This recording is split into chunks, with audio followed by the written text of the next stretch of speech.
money, come with a real. You hip in the front seat, get my meals. I'm gunning for the money, money in the bank. Coming with a dank, skrilling in the tank, rolling with the gang. You sitting out on the sideline tripping. I go to the hole with the rock like Pippin. Yeah. I'm okay. What up, though? Welcome back. Welcome back to Woodward Heavyweights live at WoodwardSports.com. It's the Brendan Power Hour. What up, though? Welcome back to Woodward Heavyweights live on WoodwardSports.com. We joined by Spin More Rex, Young Chris, no Nicholas Koloff. Nope. Said take it easy on him, but chat, you guys go as hard as you want. Yeah, right? Nick called off. Nick called off. Another wedding. Holiday Nick. Holiday season. But we have the pleasure to be joined by Brendan Stanley. Thank you. And Brendan Bomarito. It's the Brendan and Brendan show. The Brendan and Brendan show. Live. Brendan in the morning. The Brendan and Brendan Power Hour. Brendan and Brendan Law Nick Firm. decided to take a sick day. He ain't sick. And he ain't sick. He ain't sick. He seemed fine. Put you that way. Saw him yesterday. He was having a good ass You time. want to hear a story I had about the grocery store? Dude. That was so anticlimactic. I thought something was coming. It was regular people shit. Like I tell EZ that the lady at the grocery store sliced my lunch meat too thin. He was expecting some action-packed, thrilling ride through the grocery. I thought she popped out the teeth, you know? No, she just took forever and she gave me the wrong thickness, so I had to leave and I was pissed. I've heard this story four times today. It's upsetting. You can't mess with a man's cold No, cuts. I love the cold cuts. I cut them up, I put them on salads, now it's going to be like breathe right strips. I said, chicken. I told Brendan, because we have like 5 Brendans that work here. Yeah. And I was like, there should be a Brendan convention. We have like an important or like successful Brendan speak. Like Brendan Shanahan, you could run it. We'll reach out to you. You could be the head. You could be the head Brendan. Yep. I'll nominate you. Even though you have an average penis. There's just so many Brendans. I feel like say. that could be a thing. Sell a couple sponsorships. I don't know. It's a great name, but only if you spell it Brendan. That's a superior way to spell Brendan. Whoa, you agree, Brendan? No. Now, oh shit. Cone nipples, motherfucker. Race war. Yo, why is my white balance all fucked up? I look like I have fucking jaundice. John, yeah, it's been like that for a little while. How do we fix this? I tried, man. It didn't work. This is crazy. Pete. Pete, goddamn it. All right, we're just coping right now because obviously Detroit Lions lost to Minnesota Vikings at home, 27-24. We're definitely gonna be talking about that. Do you want to knock out a little stuff out the way? Or do you just want to jump into the game? Because We just got to jump into the game, right? jump That's into why the game. people are here. It's a loser Monday. Start us off easy. I got to post this. I turned off my Twitter notifications because I was talking the most shit this weekend. Yikes. All week last week, talking the most shit. I have a post out there. I was like, hey, can we bully Vikings fans off this app after Sunday? And Sunday comes, we fucking lost at home. Yep. And the reason why I asked you on the show specifically is you and I had a conversation Friday. You fucking hate J.J. McCarthy. There's a few things I hate in this world. I hate losing a bet by one leg, but the one thing that I hate, that also happened too because of JJ. But the one thing I hate most in this world is losing a football game to J.J. McCarthy. And I can't believe we're still in that same place again. Back here, losing to a regular-ass J.J. McCarthy stat line of under 150 yards, a couple touchdowns. People are going to talk about him like he's the greatest quarterback ever now. Can't be doing this again. This is deja vu. And some context, too. So Brendan B, we'll call him. This is 15 fucking Brendans. Bomber. Call me Bomber. Bomber went to Michigan State. So he hates J.J. McCarthy from there. Can I tell him the other part? Go ahead. His girlfriend is a fan of J.J. McCarthy. Girlfriend's a Makes Walmart sense. Wolverine. Walmart Wolverine. So I'm watching the game, and out of the corner of my eye, every time J.J. did something, I'm seeing this kid crash out. I just can't. Everything about this guy, how he meditates before He's the such a games, cornball, dude. like he's just a corny guy. The whole bet thing that he was doing. Oh, bet. Oh, free Jim Harbaugh. Like this guy is just a goofball. Yeah, he really is. He's a turd. But the Lions gave them that game. The Lions did everything in their power to allow J.J. McCarthy and the Vikings to win. Now, it was crazy, dude. The Vikings also out-physicaled the Lions at the line of scrimmage on both sides of the ball. I don't know about that. They were moving them around. They were getting after Jared Goff. They were confusing the interior offensive line. And they had constant pressure on Jared Goff. I think it said like 30 pressures on him in that game. 30 pressures. That is unacceptable out of the offensive line. You cannot do that. You need to be better. But 10 penalties on the Detroit Lions. 10 on the Detroit Lions alone. You have the missed or the blocked field goal. You have multiple lapses on special teams where you 10 penalties on the Detroit Lions. A blocked field goal, a kickoff that got him inside the 40, another kickoff that would have been a touchdown if it wasn't for a flag, and just poor play calling. It was embarrassing and unacceptable to come off of a bye week and go out there and have that type of performance. I'm looking at 4 people. I'm looking at Dan Campbell. I am looking at John Morton. I am looking at Hank Fraley, and I am looking at Dave Phipp. Because their units specifically were not prepared and not ready to go out there. Dan Campbell didn't have the team ready. Hank Fraley did not have the offensive line ready for what Brian Flores was going to do. Dave Phipp did not have the containment ready. It was just total lapses in multiple different things. And that's bad team shit. Penalties, blown assignments on special teams, that's bad team shit. That's not what the Lions do anymore, but they did. And when you're doing that to yourself, it's hard to dig out of a hole. So it was crazy that it was only a 3-point game.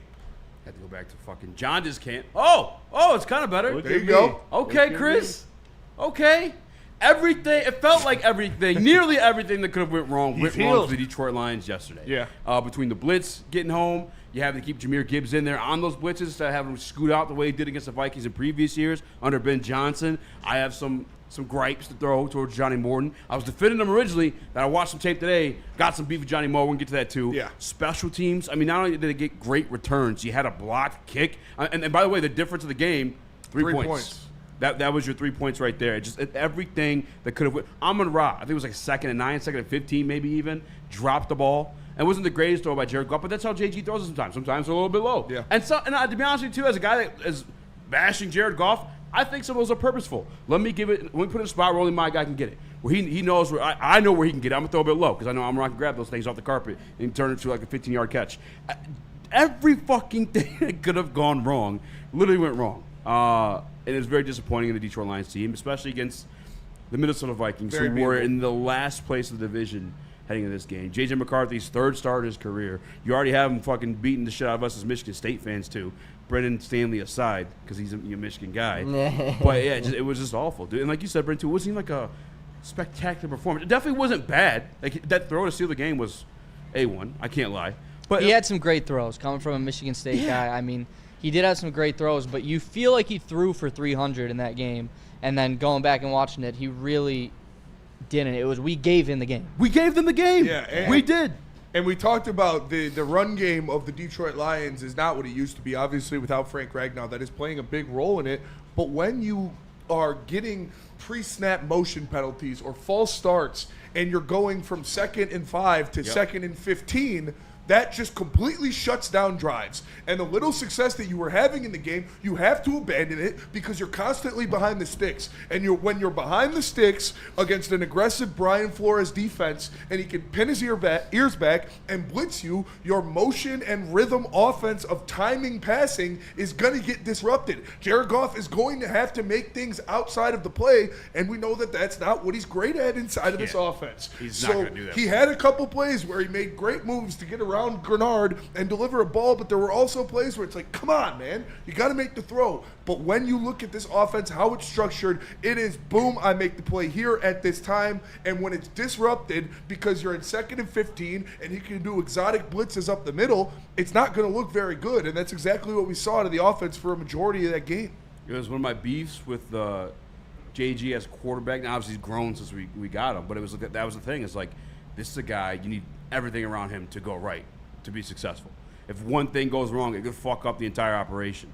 And you had Amon-Ra St. Brown out there. He's out there. He's good. Had 97 yards. You had Jahmyr Gibbs out there. He's good. He was healthy. He's good. You had Dave Montgomery. You have Jameson Williams. But if you can't protect Jared Goff, you can't get the ball to those guys. Nope. And if you're having penalties on top of that, like you said, at 2nd and 19, I'm not running the fucking ball at 2nd and 19. If Johnny Moe's doing that, I'm bitching at him even more. I mean, it was all bad. It was all bad. Running the ball on 2nd and long and stuff like that, that's the one thing that I find the most different between John Morton and Ben Johnson of last year is I know we're a running team, and when we're struggling, we want to lean on the run game.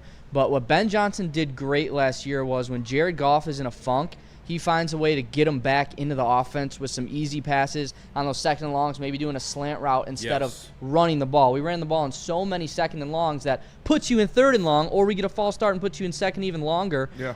He really gave Jared Goff no chance to get back into that game with his play calling. And I'm telling you, I can't express enough how debilitating pre-snap penalties are for this offense.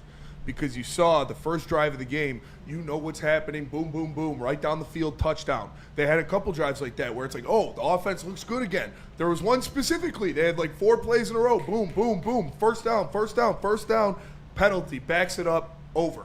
And I think that was the blocked field goal drive. Like, you cannot allow yourself to have false start. And that's what it is with the offensive line, not only allowing Jared Goff to just get beat up because you can't pick up a blitz up the middle, whether it's Jahmyr Gibbs or Graham Glasgow, whoever's missing that assignment, because it was both of them pretty much all night. You have to play physical, and you have to play under control, and you can't have these stupid pre-snap penalties. Yeah, I got some tape on that one, too. That's where I'm going to alleviate the offensive line a little bit. So let's say Jonathan Hargrave was having a good game, too. I'll alleviate the offensive line a little bit just from a schematic, like a mathematical standpoint. Like, they're rushing, blitzing, I should say, 6 or 7 guys. If you only have 5 guys down there, 6, 7. We only got 5 guys out. That's never going to work out for you. Yeah. So I think there should have been a lot more 12 personnel. I think there should have been a lot more 7-man blocking schemes. We got Dan Campbell talking about it, too. We got all of that and more. But how about you? Actually, Brendan, where were you at? Because you are a J.J. McCarthy fan. Well, I mean, I'm a Michigan fan. Okay. I'm going to say I'm not one of those Michigan fans who wanted him to do good. Did you have any joy in you? Did you have 1% of joy? Hell no. No. That's why I had him on the show today. I truly did not. Watching him beat the Lions yesterday was painful. As soon as he goes to a team in my division, I mean, I don't want him to do good at all. I mean, I don't hate the guy, but I don't want him to do good against us. I'm not psycho. There were some of those crazy sacks on him yesterday. Like the Jack Campbell. Dude, I love Jack Campbell. There was so much. very little contact, but Dog. JJ went fucking flying, bro. Yeah. Like Jack had him do a somersault. Hutch, actually, I saw the contact with Hutch. Hutch smacked him a little bit, but he still went flying there. Like JJ was getting his ass kicked a little bit. We just didn't capitalize. We did not capitalize. 14 5 sacks. completions he had. More Only turnovers 14. where we don't score. You can't do that. All right. Got to capitalize on turnovers. Well, let's go to break. Gather ourselves. Get back in this one. Chat. If you guys want something to say, put it in there. If you guys want Red for sure, make sure you send a super chat. We're venting. We're breaking down what the hell went wrong and how we can fix it. But first, tell us about Ben Johnson. Corporations, the government, even your insurance company will do whatever it takes to minimize their liability and withhold your compensation. So when something goes wrong, make Ven Johnson your first call and get a fighter in your corner. Contact Ven today at venfights.com. And Art and Jakes. Art and Jakes, let me tell you guys, this Sunday, we will be there in the Twin Set, Shelby Township. Shout Brendan's out hood. 586. The 586 Woodward Sports Detroit Football Watch Party is going live from Art and Jake's Shelby Township. November 9th, the Lions take on the Washington football team. The playoff rematch. Come hang out with us. Enjoy wall-to-wall coverage with over 80 TVs, 22 draft beers on tap, and a menu stacked with fan favorites. There's no better place to catch the action than Art and Jake's. Get ready for the ultimate sports experience. Join former University of Michigan star and NFL sensation Braylon Edwards alongside the charismatic Shep. Braylon Edwards, touchdown Michigan! As they break down the latest in sports like never before. Tune into the Braylon Edwards Show with Shep. Touchdown, Braylon Edwards! Weekdays from 2 to 4 p.m. only on the Woodward Sports Network. Don't miss out on hot topics, insider insights, and the banter that keeps you coming back for more. How do people feel about getting a Planet Fitness membership for $15 a month? How do they like working out in a clean and spacious gym that's filled with equipment for every workout? And how about free fitness training in the judgment-free zone that leaves them feeling energized all day long? Join Planet Fitness today with the free PF app, online or in club, and start getting that big fitness energy for $15 a month. Love Woodward Sports sports? Love wearing clothes? Then you should be wearing Woodward Sports clothes. Check out our full line of merch at woodwardsports.com. Just click on shop. We have all your favorite designs, like Dan Campbell kneecaps, Woodward Golf, and of course, our own logoed out merchandise. Men, women, infants, kids all love Woodward Sports. Impress your friends. Impress your boss. Impress your dog. Buy Woodward Sports merch today.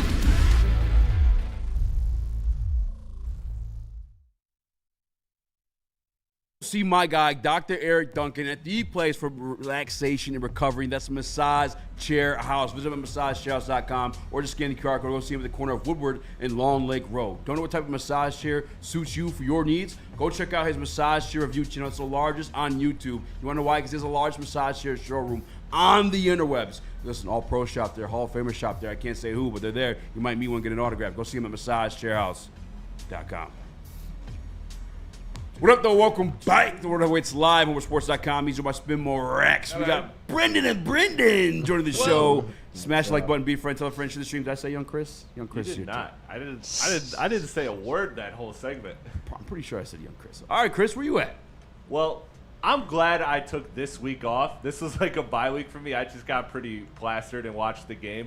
But I will say, so I don't have great analysis, but I'm just frustrated.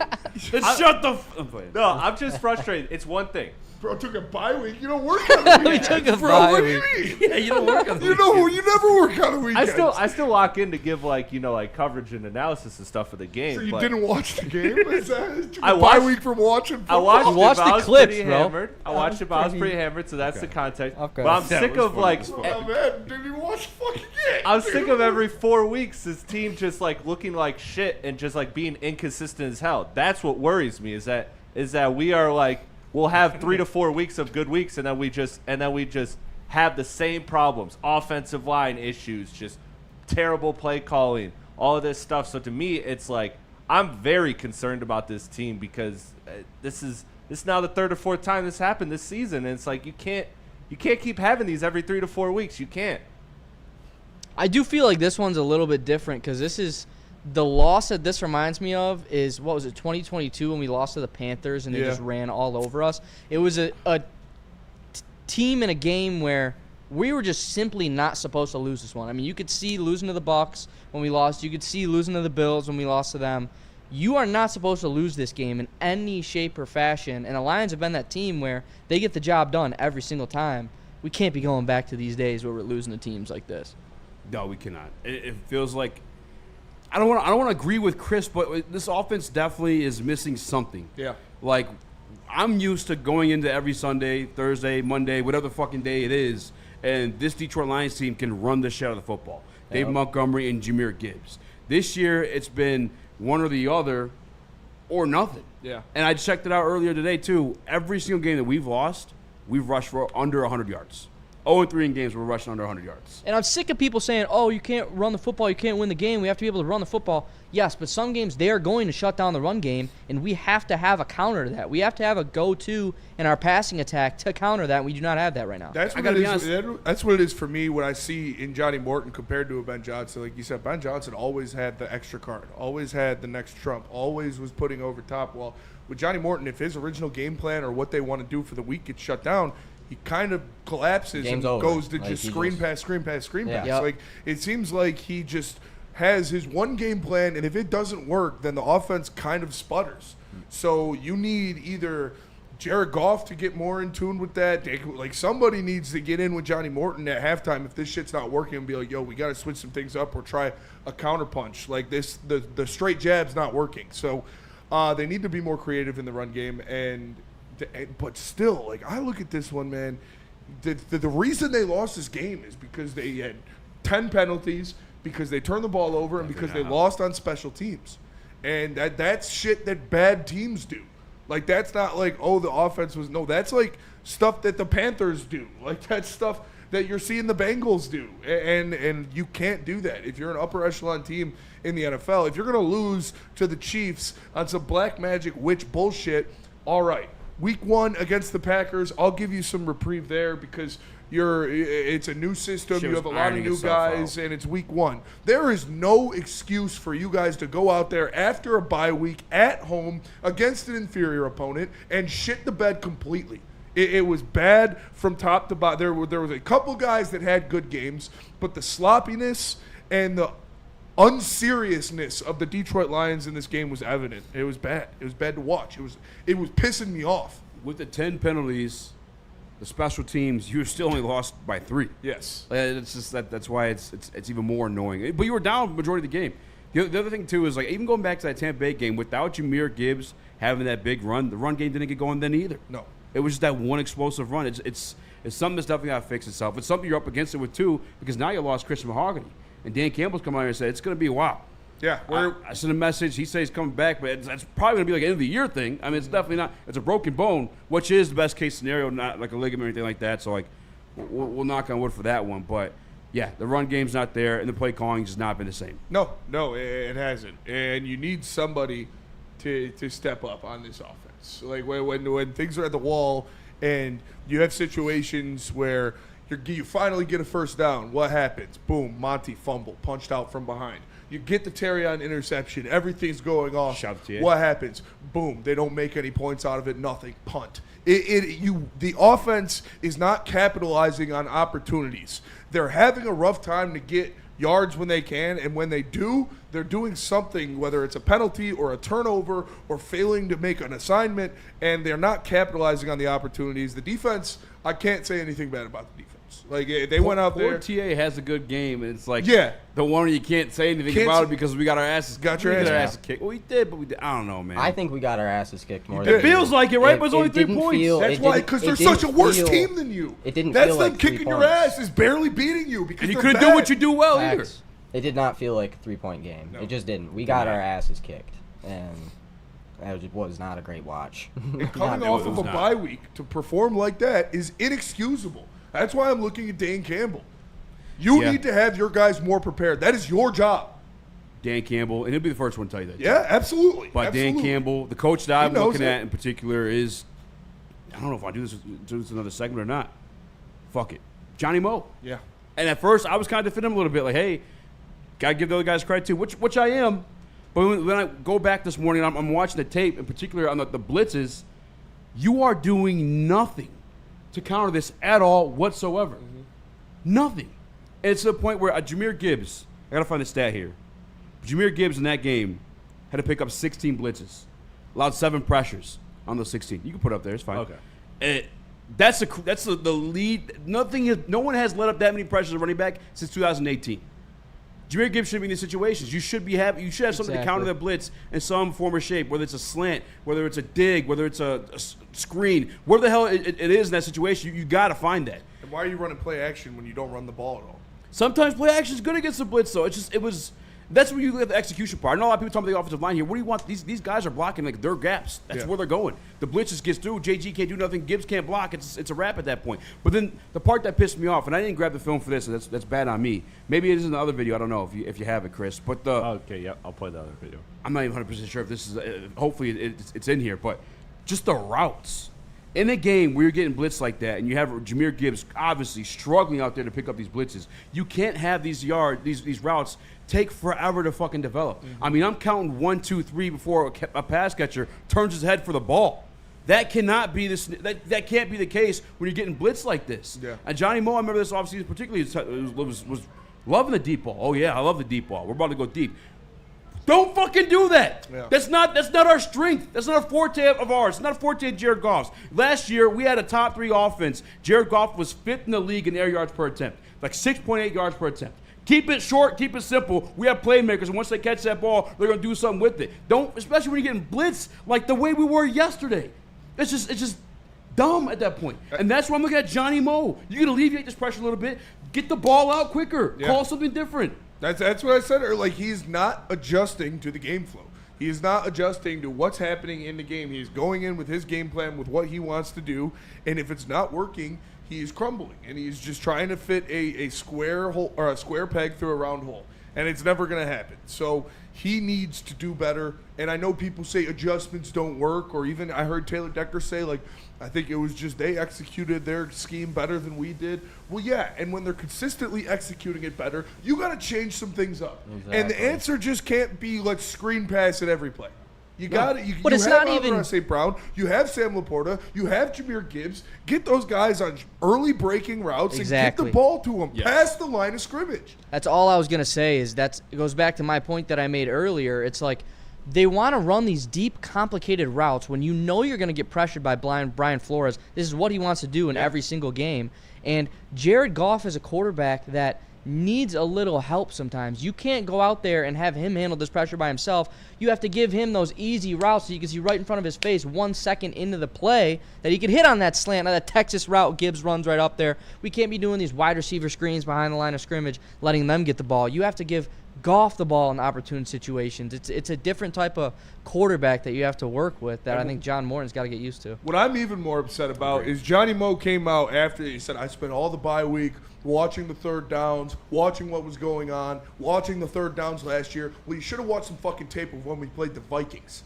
Because Jared Goff picked apart the same defense with mostly the same players out there and the same weapons that he has now every time he played Brian Flores' defense. So you weren't looking at what was working because you didn't do any of it in this one. And we have Dan Campbell talking about the blitz, specifically Jahmyr Gibbs picking it up and what they should have done differently. And I agree wholeheartedly. What the fuck are we doing not adjusting to this? All the time. This is a game of mismatches, right? Like, we're trying to create mismatches. Seemed like they were able to create one consistently throughout this game by getting Gibbs isolated on a blitzer. Why was there maybe not a better effort to adjust that and kind of relieve him of some of that stress? Well, a couple answers. You get David in. That's one. You could free release, but then they'll get him, and then they bring the other guy. So some of it is, okay, you can use some 7-man protections, right? There's some things that you can do. And look, I'm not going to disagree with you. There's things that we can do better and that we can get to. We don't want to have Gibby do a full game of it. Now, he's better than that, too. I've seen him. We all know him. He can protect.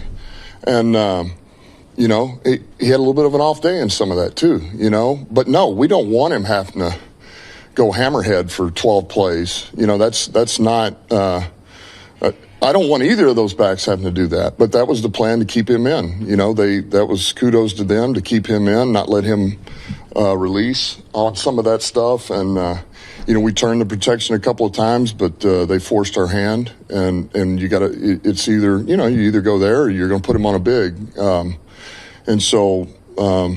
got to adjust a little quicker. And then that's what I'm looking towards, like those 7-man protections. Give us the extra blockers. Everyone's trying to beat up the offensive line about this one. The offensive line didn't do that bad. It's just a mathematics situation at that point. You have 5 offensive linemen. They're sitting 6 or 7 at a time. One of those guys ended up free. And in certain situations, one of the guys ended up free and Gibbs had to pick him up. He obviously wasn't doing a good job at it. Mm-hmm. It just and at the same time, again, you got those long developing routes that just made no sense to be doing. We got some super chats in there. Excuse me.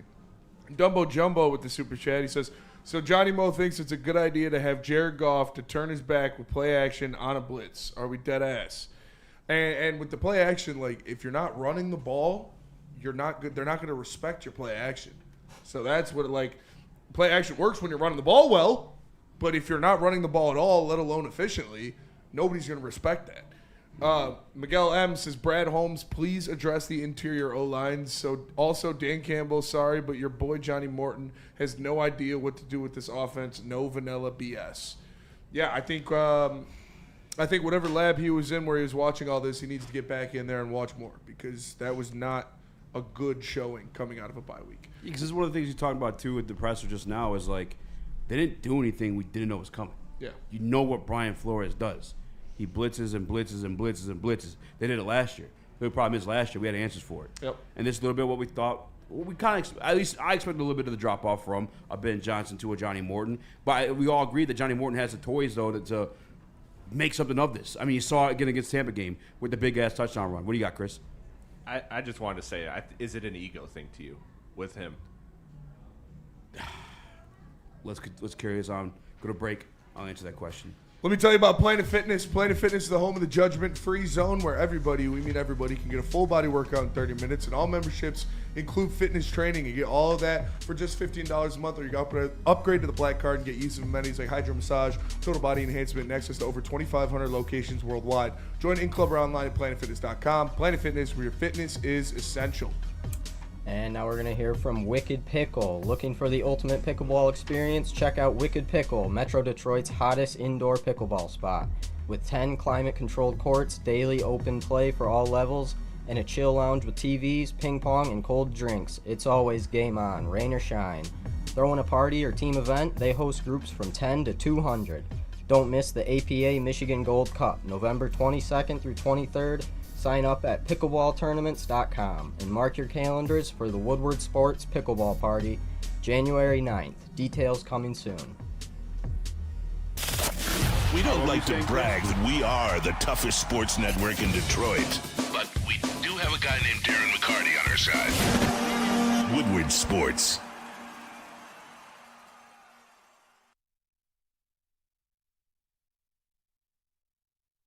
Walk into any Lady Jane's Haircuts for Men today. Open 7 days a week. Sit back, relax, and enjoy a precision haircut, scalp massage, hot leather neck shave, and hot towel treatment from one of our talented stylists. Step up your game this season and take advantage of our $20 haircut special.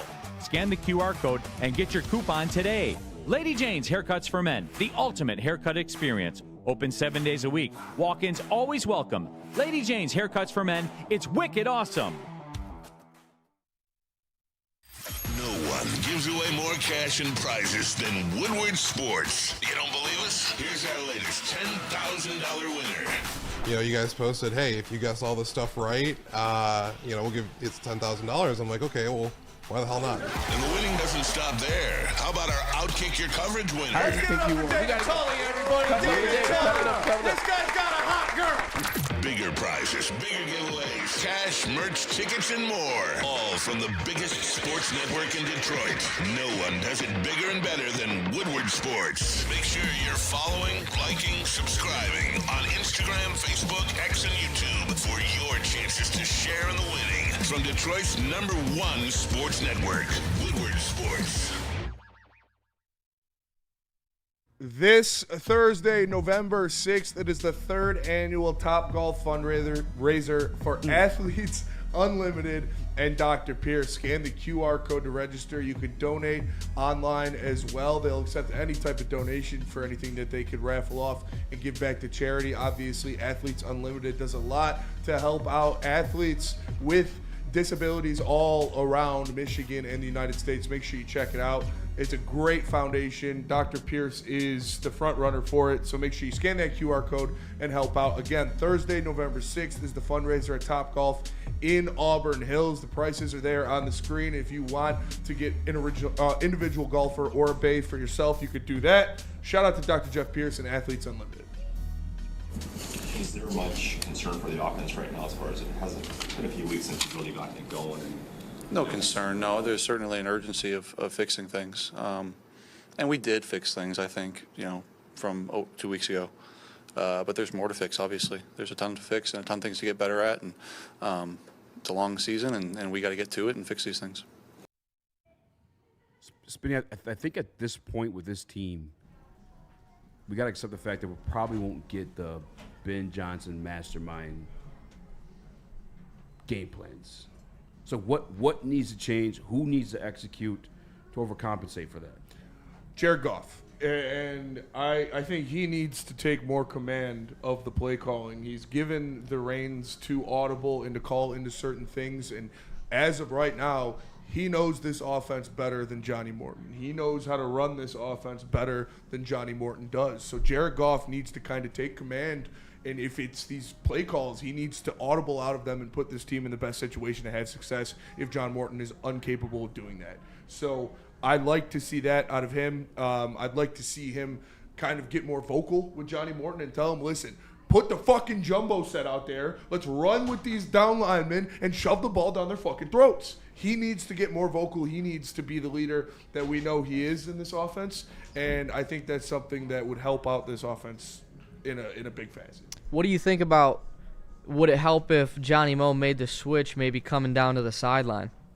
I don't know. I don't think that plays too much of a factor. I'm not really someone that thinks that is really anything. Just if you're talking about being more vocal with the player, being able to talk to the coach straight up right there. Hey, what are we about to do on this 4th down? We got a timeout. They're able to discuss face to face. Yeah, that is I fair. think it's only one-way comm, right? Yeah. On the mic and the headset. Yeah. Do you think? Was that what you think? I do think that that's something that I would like my offensive coordinator to do, is to be on the sideline. But, I mean, it's whatever. If Johnny Mo feels comfortable up in that box calling plays, then let him stay in the box. You know, he could be in my box any day as long as he's calling those plays good enough. But something's got to change. Somebody put your mouth on. I bet I got my mouth on. We gotta clip that. I think I like him upstairs a little bit, just because like he's an older guy. You know what I'm saying? Who's to say he can fucking see what's going on when he's on the sideline? I'm serious. You know, and maybe cheat a little bit in the box. Like check your phone, watch a replay or something. You know, I don't know. I like the box. I like him in the box a little bit better than sidelines. I don't know if that's the issue. For me, I think it's the offensive line. Whether it's Taylor Decker getting healthy. I mean, now with Mahogany gone, that sucks. I think Mahogany was pretty solid for the Detroit Lions. He was. I do like Ayotte, and you have a clip of Taylor Decker talking about Ayotte, right? Or Yep. is this Yeah, he Christian talks Mahogany? about Mahogany's injury and Yodi. We'll play that one later. But, yeah, I think just because, like, for those guys, so say the play calling isn't as masterful or as set up as what Ben Johnson was, if you're executing your block on that play, particularly in the run game, you have a guy like Jahmyr Gibbs who can take it for 7. Yes. Like we saw the other week. Like at least first downs at the very least. And obviously JG needs to be upright. I mean, yesterday, I knew it, but yesterday was just fucking like eye-opening. Holy fuck. This guy cannot throw the ball off platform at all. I mean, it was brutal. Even like a little bit slight adjustment, he has to fucking still like reset and throw. And again, I'm not bashing him. It is what he is. We obviously have won a lot of football games with him like that, but you got to keep him upright. And now, I guess the bright spot is I don't see other teams being able to replicate what Brian Flores does. I mean, Brian Flores is fucking sick. Yeah. He's absolutely mental because he is. And that's something that, like we talked about. I don't think that Johnny Morton he hasn't shown the ability to be capable to, like, outkick his coverage, coming soon. Outkicker coverage is back.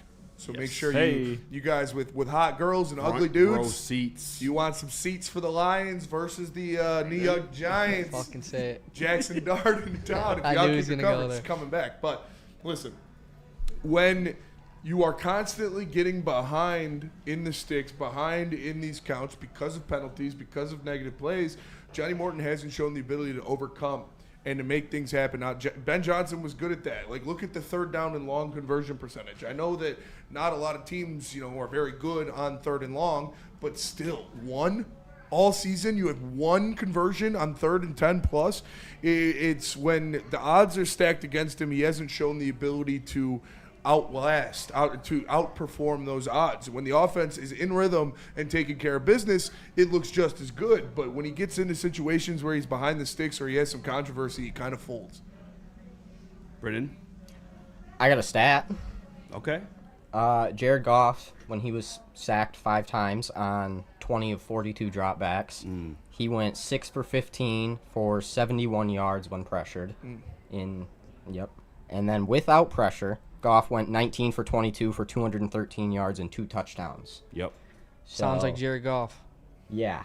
Like you were saying, we have to keep him up or else the game can get ugly. And that's also on Johnny Morton. Like, you can't just keep doing these 7-step drop play action passes and a stable pocket. Like, you have to put you have to put some jumbo packages out there. You have to move the pocket with Goff in a rhythm. That's how you get those some 7-man throws. protections. Yeah. Well, you said we had 2 weeks to prepare for this. Coming off a bye, that's inexcusable. We know what Brian Flores is going to do. If you go watch the pregame show that we did at Second Best, shout out Sean Baligan. Shout out. It kind of sounds like he was doing a postgame show because he was laying out the blueprint for them to beat us so well blitz up the middle. Jared Goff can't take pressure up the middle. They're going to have problem containing with the running backs when you send people on stunts or linebackers crashing up the middle. Jahmyr Gibbs and Montgomery can't take that over and over again. like, if we knew that at the pregame show at second best, then Johnny Morton had 2 weeks to know that and help us prepare to be better than we were on Sunday. When it's coming from the outside, JG can step up and make a throw. When it's coming from the inside, he cannot fucking move. No. Reset himself and get those throws off accurately. It's just not going to happen. And then I know everyone throws out, well, every quarterback's better under pressure. For context, here's JJ's numbers under pressure. J.D. McCarthy also sacked 5 times, all right, when pressured on 18 of 30 dropbacks. However, he was 7 for 11, 91 yards and touchdown when blitzed. I mean, there's the difference there. But again, that's on Johnny Moe. You got to coach around that. Like, we have what we have. Yes. JG's our guy. We don't have Hendon Hooker's not coming to save you. No fucking who's with Zach Allen, Brian Allen, Kyle Allen. I don't know who the fuck you want to put out. He's not coming to save you either. Yeah. You got a game plan for who you got. And to Chris's question, is it the ego thing?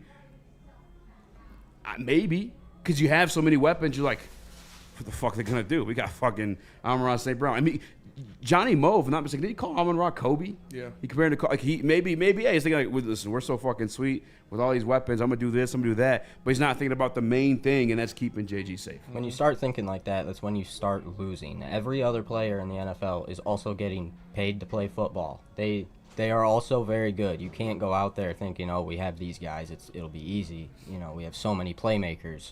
Yeah. That's when you start losing. I think when I question the ego, it doesn't come to necessarily the players. It comes to more of him and his kind of stubbornness or his mentality on the plays that are being called rather than the players. I do think that, as we saw, there is some lack of execution from the players, definitely, especially when you play the clips. But at the same time, I think a lot of these play calls have put this team in bad position. There's just not the same fluidity there was. And this one is just a lot more concerning to have this performance after you've already had duds in the season and you've had time to work those out. And this was an inferior opponent. So that is why my concern is that we are supposed to see a linear growth of the offensive line, of the offensive cohesion as the season goes on. And instead, it's been a roller coaster now. And now I don't know what to expect from Monty anymore. I don't know what to expect from J-Mo anymore. I don't know what to expect from this offense, and that is concerning because if this offense is not elite, even with this defense being better and being pretty solid, at times great, I don't think you can win a Super Bowl if this offense isn't elite. And I'll tell you what, they better figure it out, and they better figure it out fast because you've got the Philadelphia Eagles with that defensive line and those linebackers. You've got the Pittsburgh Steelers. You've got the Green Bay Packers again. You've got these Minnesota Vikings again. You've got the Chicago Bears again with those linebackers. And now, like, if the blueprint wasn't already out, it's out now that you send fucking heat up the middle against the Lions, and Jared Goff's gonna struggle. So I expect to see a lot more of that for the rest of the season from everybody you play. So they're going to have to figure out a way to counter it and figure it out pretty quick. And they just picked up Jaden Phillips. Mm-hmm. And they picked up what's his name too from Green Bay. Well, not Green Bay. Ed O'Neill in the Woodward Baltimore. Sports Chat That's with a poop super anyway. chat. He says Goff in Detroit versus DQ defense, 2 touchdowns, 9 turnovers. Who's the DQ defense? Dan Quinn. Oh, And that's who you got next week. Yeah, Or this I mean, week. This is gonna be a bounce back game. I think we demolished them. Even if Jaden Daniels is healthy. Did you see that? I did. That was gross. I woke up at 3 in the morning, take a piss. Yeah. That was had a notification on my phone. That was it. And I was like, okay. terrible.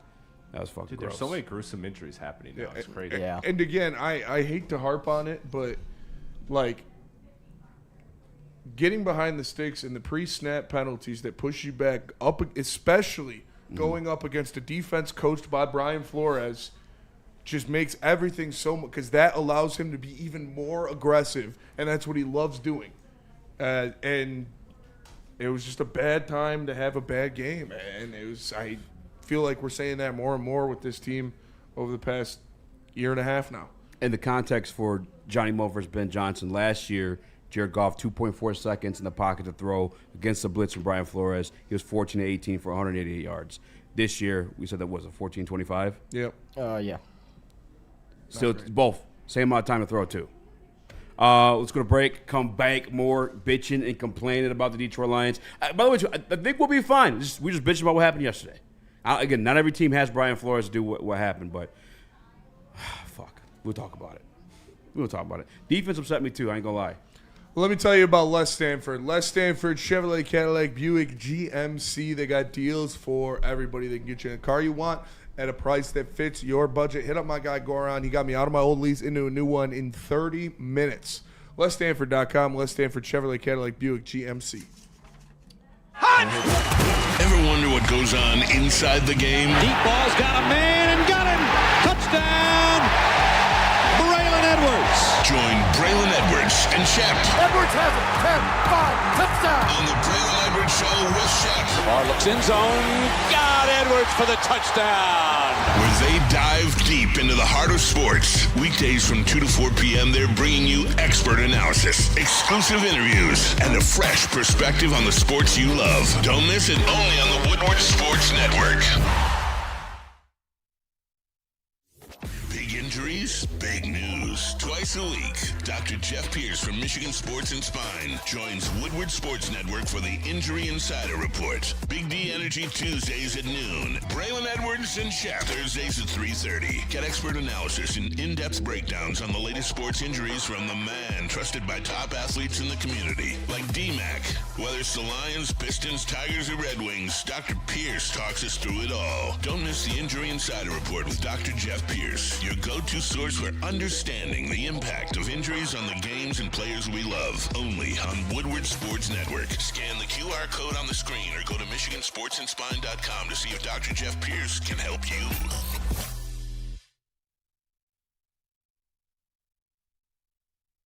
Congratulations to the real Coach of the Year, Motor City Dan Campbell. Just put your head down and go to work. It's about to be fun, man. It's about to be fun. Woodward Sports. Cruiser. Sundays in Detroit just got smoother with Sun Cruiser Vodka Iced Tea and Woodward Sports Network. Real vodka, real iced tea, no bubbles. Just a clean, crisp sip that won't fill you up on game day. Only 100 calories and 4.5% alcohol. Perfect for tailgates, couch gates, or wherever you're watching Detroit football. So this season, let the good times cruise with Sun Cruiser and Woodward Sports. Please drink responsibly. Let the good times cruise. What up, though? Welcome back to Whatever It's Live, WoodSports.com. He's your more Rex, young Chris, Brennan, Jeff in the building. Smash the like button, be a friend, tell a friend, and share the stream. Share it.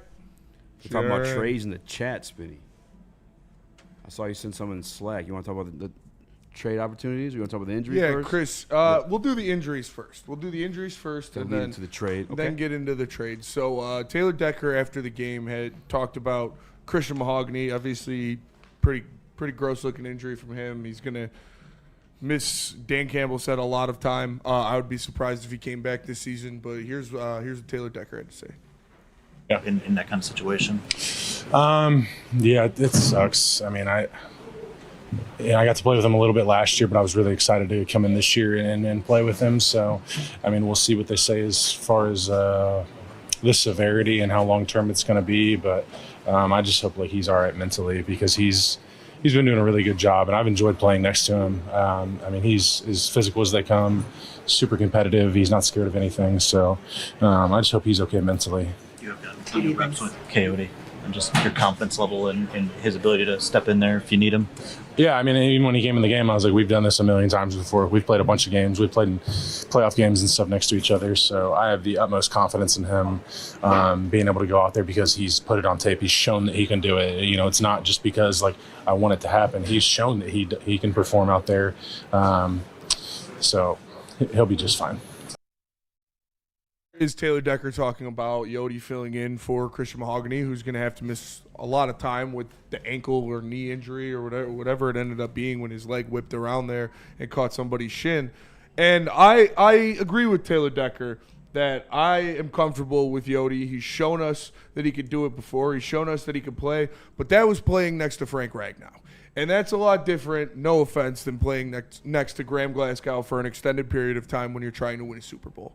So I believe in Yodi if he needs to fill in for a couple games, but to go on a stretch run, hopefully to a Super Bowl with him as your starting left guard, that doesn't make me comfortable. And I think the Detroit Lions need to make a move. Now I'm with Nick all the way. After this assumingly season-ending injury to Christian Mahogany. I think they need to address that offensive line at the trade deadline, which is tomorrow, and to get somebody in here with some real deal experience.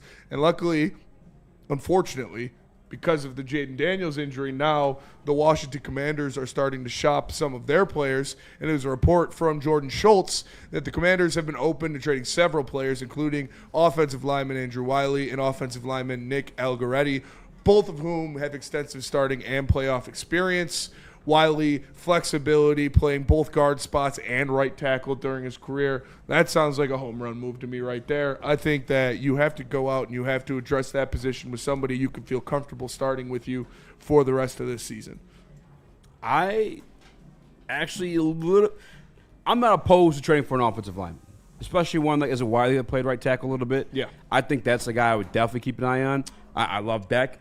He's just getting his ass. And I'm not saying getting beat in terms of like losing reps, but physically his body. Yeah. He's getting his ass beat every single week. It feels like worse and worse and worse. And it felt like that was the case even going into this season. I was surprised, and I'll do respect to him. I love Taylor Decker. I think he's been a tremendous leader for his team. I'm glad he's got to see be a part of the turnaround. But that was happening beforehand. I'm surprised they gave him the extension. That's a guy I'd be interested in. Grabbing somebody that can play tackle and guard, because definitely somewhere you want to be. But kind of like Deck said, though, Ayode's been getting snaps, from previous seasons. Mm-hmm. When Graham Glasgow was starting at guard, he missed a few games back. Ayode was in there. Ayode was in there for the 49ers playoff game that you had a 21 lead on or some shit like that. I don't remember the exact lead we had, but we were winning that game. The offense was doing extremely well. Like, I'm confident in Ayode, riding this thing out. I'm cool with that. The other thing, too, is Cologne. That was a piece I liked. We grabbed him. He could play center. He could play guard. He has starting experience, too. Not, obviously, as the starter, but he's started in spots and did pretty damn solid. And I like Kingsley, too. I like the guys we have to replace Mahogany, or at least hold it down for Mahogany until he gets better in the interior. Where I'm concerned is we get to the exterior. Because as much as I like Dan Skipper when he's healthy, too, he's also a guy that gets banged up quite a bit as well. He plays minimum snaps. He's always coming out with injuries. Yeah, and Wiley, I'm looking at it right now, played right tackle all of last year, 14 games, 14 starts. He only had 3 penalties. In 2023, he played 15 games. It just says offensive line, so I assume at tackle and at guard, and he only had 3 penalties. And in 2022 for Kansas City, he started 17 games at right tackle, and he only had 3 penalties. This is a guy that I think you should move on if he is truly available. He gives you more flexibility on that offensive line. And when you look at what happened yesterday, it wasn't just Christian Mahogany going down for possibly the rest of the season.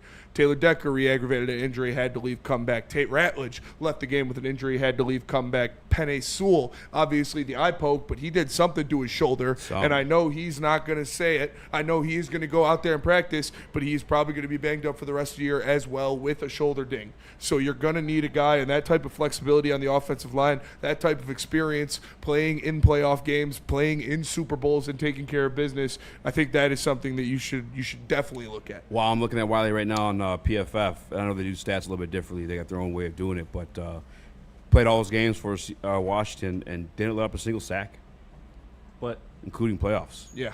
That's all at right tackle as well. At right tackle. And like I said, only 9 penalties in the past 3 seasons. So that is so you can play both guards, you can play tackle. I think that is, if I had one name that I would look at to add to this team at the deadline, it would probably be Andrew Wiley.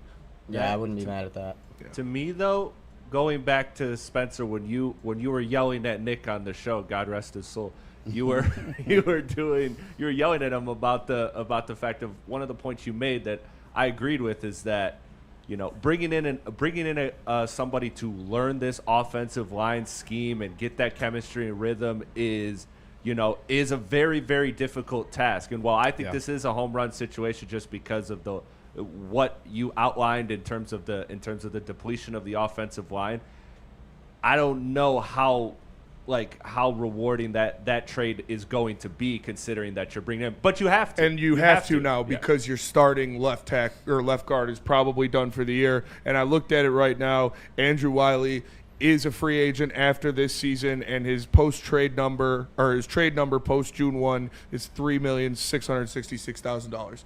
Brad Holmes needs to make this trade because they said they're shopping him. He is available. He is flexible. He is good at his job, and he's not going to cost you a lot of money. This is something that Brad Holmes should do. Is that he comes here because I'm grabbing him for the tackle position, just to have something bolstered there because we're gunning for the fucking Super Bowl.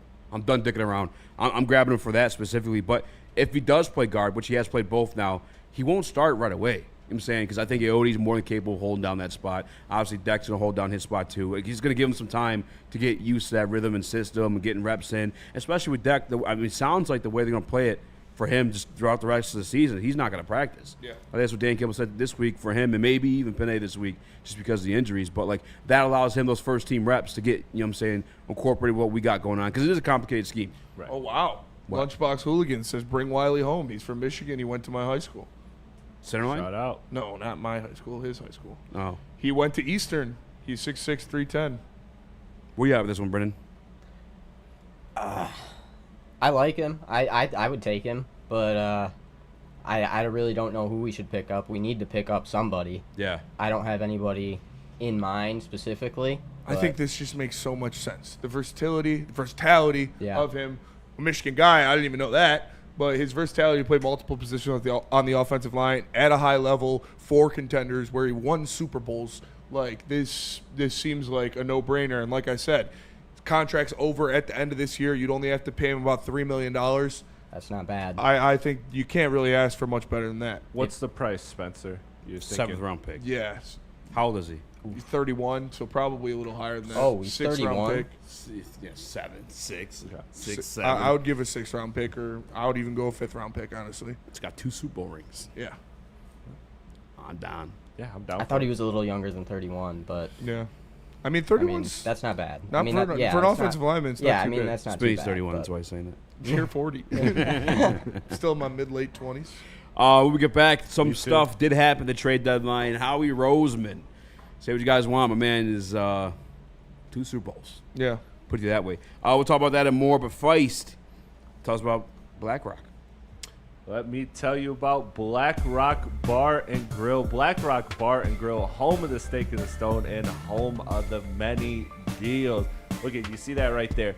$19.99 steak and lobster, $14.99 fish and chips. And remember, when the Lions win, you win. I know this was a disappointing week, but most times that's a pretty sure bet. So make sure you are going there on Lions game days because you have a chance to get extra deals when the Lions win. Check out any of the locations closest to you. Portage, Ann Arbor, Novi, Heartland, Davidson, Canton, or Utica. It's Black Rock Bar and Grill. Heavyweights approved, and it is a sizzle above the rest. What's up, Jeff? Detroit has the best sports fans in the world. That's why they deserve the best sports coverage in the world. We are the Woodward Sports Network.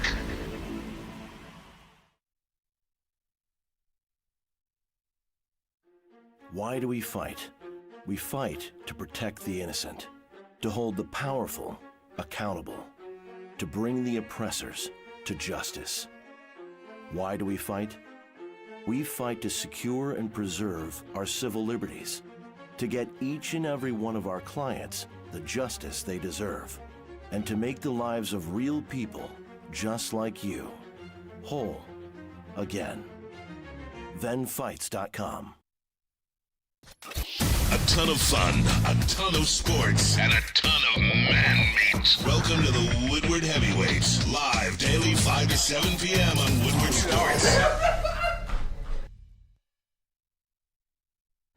Jack's Car Wash. There are 40-plus locations around the great state of Michigan. Go to Jack's Car Wash to find one near you and text WSN to 888-522-1729 to get yourself a free car wash. You're probably going to see one driving home, more than likely. I know I see like 3 of them. Me too. Text WSN 888-522-1729 to get a free car wash on us. Jack's Car Wash. What up, though? Welcome back to the Heavyweights live on WoodSports.com. I'm EZ, my spin more Raxter, Chris, no Nicholas Koloff. He's a quitter. Hey, we should just put him in a hot dog suit for that. Yeah, honestly. This is the extra L he took. Yeah. I mean, Brendan's down. I'm down. No. What? No. What? Remind me tomorrow. I got to bring Bryson's gift. I forgot it. Oh, shit. That's right. You do got yeah. Shut up. Dude, honestly, glad I took those days off. Hung out with my boy. I am too. Had a good time. Fucking loser. No, yeah, you do it. It's good shit. Jeff in the building as well. Jeff, during the break, came up to us and said, do you have a feeling that Brad Holmes isn't going to do anything Doxed him at the deadline? I said, yeah, I kind of do. I wouldn't be surprised, honestly. Wouldn't be surprised. Would you be pissed if that were the case? Yeah. Yeah? Yeah. It's kind of what I expect. Yeah. Do you expect him to do nothing? I expect him to do nothing. We need to do something, but I mean, he's I'm made expecting. a move at pretty much every deadline. It hasn't been the biggest move, but Yeah. That's what he went out and get a piece. That's fair. I say that with that. I Yeah, don't The think cover a it's gonna be little anything thin this year, crazy. too. No third-round picks. He's gonna do something. I expect hope him to so. address something. It should be offensive line now, and I think it will be at some point. Like I said, if Wiley's truly available, dude, that just makes so much sense to go get him. Whoa! Dante151 with Super Chat says, what would you give up for Evan Neal from the New York Giants? Because it seems like the Giants are in a semi-rebuild mode now. How many picks for him? I'd be willing to give up a few. I don't know if that's going to happen, but I would, me personally, again, love Taylor Deck. Great leader, when healthy, great player. It's clear as day what's going on with his body. It's just breaking down before our eyes. Yeah. I don't know if you can afford Evan Neal. Is he on a big deal? I thought is he on a? He might be. You can drive. Pull it up. But yeah, I mean, we need to do something at the tackle spot. Well, no, he's on his rookie deal. So he's a final. He's got a club option that was declined for 2026. So 2026, he's an unrestricted free agent. Because that's even a guy where you can do like a Mekhi Becton situation, put a big-ass body tackle in at guard, and then you got the Philadelphia Eagles and Saquon Barkley part 2. Whoa! Okay. Evan Neal, trade post June 1, he is only $3.7 million on the cap, and he is an unrestricted free agent after this season. So you could... Shut up and take my money. I would fucking do. I mean, listen, that's madden as fuck. I will fully admit that is madden as fuck, but it would be brilliant. It would be fucking excellent because you're looking at a guy who's on his way out at the same position, a guy in Evan Neal who can still probably play the guard position for you. I think he's athletic enough to play both. You have the time for him to get the timing and rhythm down. Even if he doesn't, your offensive line right now is kind of shaky anyway. I park your son, put him in there. Has he not played this year? Is he hurt? I don't know. He does get hurt a lot. No, I don't know if he's a tackle by trade. He's a tackle by trade. But I'm saying he's athletic enough to play a little he's guard. played. All right. No, he hasn't played. Has he been hurt? He's only got stats from 2024. Damn. So even That's cheaper. A Brad Holmes guy. Brad Holmes guy. He does get hurt a lot. Yeah. I will say that. Evan Neal does get hurt a lot. Hey, I'm just answering the super chat, guys. This ain't my original idea. I'm just answering the super chat. Yes, I would do that. What was your guys' reaction to the Jalen Phillips trade? 3rd round pick. I mean, go ahead. If you're gonna talk, get a mic. Yeah, idiot. Yeah, I mean, they needed to do that. They haven't been getting any pressure on the quarterback or sacking him. They have no really good edge work, so they had to get something in there because we know their defensive tackle rotation is pretty good. So they I love Jeff. They definitely needed to do that, and like I said, I don't think that's a move the Lions needed to make. Like what is this, Holmes? They're what, like second in sacks in the NFL. They've been getting after the quarterback pretty damn well. All right, so I know we're second in sacks in the NFL, but we also have like those mobile quarterbacks we trying to do a little too much in the first half of our schedule. We kind of took advantage of, you know. I mean, we're still gonna have some of those. You got Caleb Williams, you got Jackson Dart, you got it's fair. Marcus Mariota. Like, not a lot of teams don't have a mobile quarterback these days. Yeah, that's fair. It's like us and the Bengals. Detroit. The other thing too is like I will never be opposed to adding another premier edge rusher to this team. Like you will never tell me that's a bad idea. You'll never convince me it's something stupid to do, especially after watching, especially it's fucking knowing two of the greatest quarterbacks in the history of this game. I would say maybe the 2 greatest quarterbacks in the history of this game. Tom Brady, Patrick Mahomes, the 2 Super Bowls where they lost, they're getting their fucking, I would say, I don't want to pause, their ass chewed out by the defensive line. Yeah. These defensive lines were fucking wrecking them. Yeah. Tom Brady, New York Giants twice, and then you had Patrick Mahomes against Tampa Bay Buccaneers, and the second time, too, last year against the Eagles. Mm-hmm. Those defensive lines ended the 2 greatest quarterbacks on trying to win a fucking ring in the biggest game. Like you'll never convince me to not add. And I know it's gone, done, whatever. I'm not bitching about it either way. We didn't have the fucking trade assets to do it, but you'll never tell me that we shouldn't have gotten a Jalen Phillips if it was available to us. You'll never tell me that I don't get the shit when they try to fucking Brad's too smart for that. Dude, Howie Roseman has 2 fucking Super Bowls. Yeah. Shut up. Please. Sorry, Jeff, do you feel opposite of me? I apologize if I insulted you. I mean, you knew Howie Roseman was going to make a deal like this to get an edge rusher on his team. They needed edge rusher, and he went out and got it. And he'll give up. He's proven over time that he does not care about the pick. He's going to go get the player that he feels that can contribute to his team and win a championship that year. And then after that year, he'll figure it out from there. Yeah. But he's proven that over time. And I think on defensive line, this team is gonna struggle to find someone that can come in that you would be able to afford. That's on a cheap deal or on an expiring deal that will play over the guys that we already have in the room now. So that's the struggle with the defensive line. I feel like it's more of can you get another guard in the building? Because now you've seen that your offensive line is starting to, take these heavy blows with injuries, and you don't want to put your hands or all your fruit in the basket of Coyotes. you don't want to do that. No, all right? You're right. Get somebody legit in there that can really move the line. Whether it's Zeitler, whether it's I know Joel Bettino has been one of the guys that I've seen mentioned Benito. online. And then what about DJ Turner? You think you can make a call for him? I'm not familiar with this game. The cornerback from Cincinnati?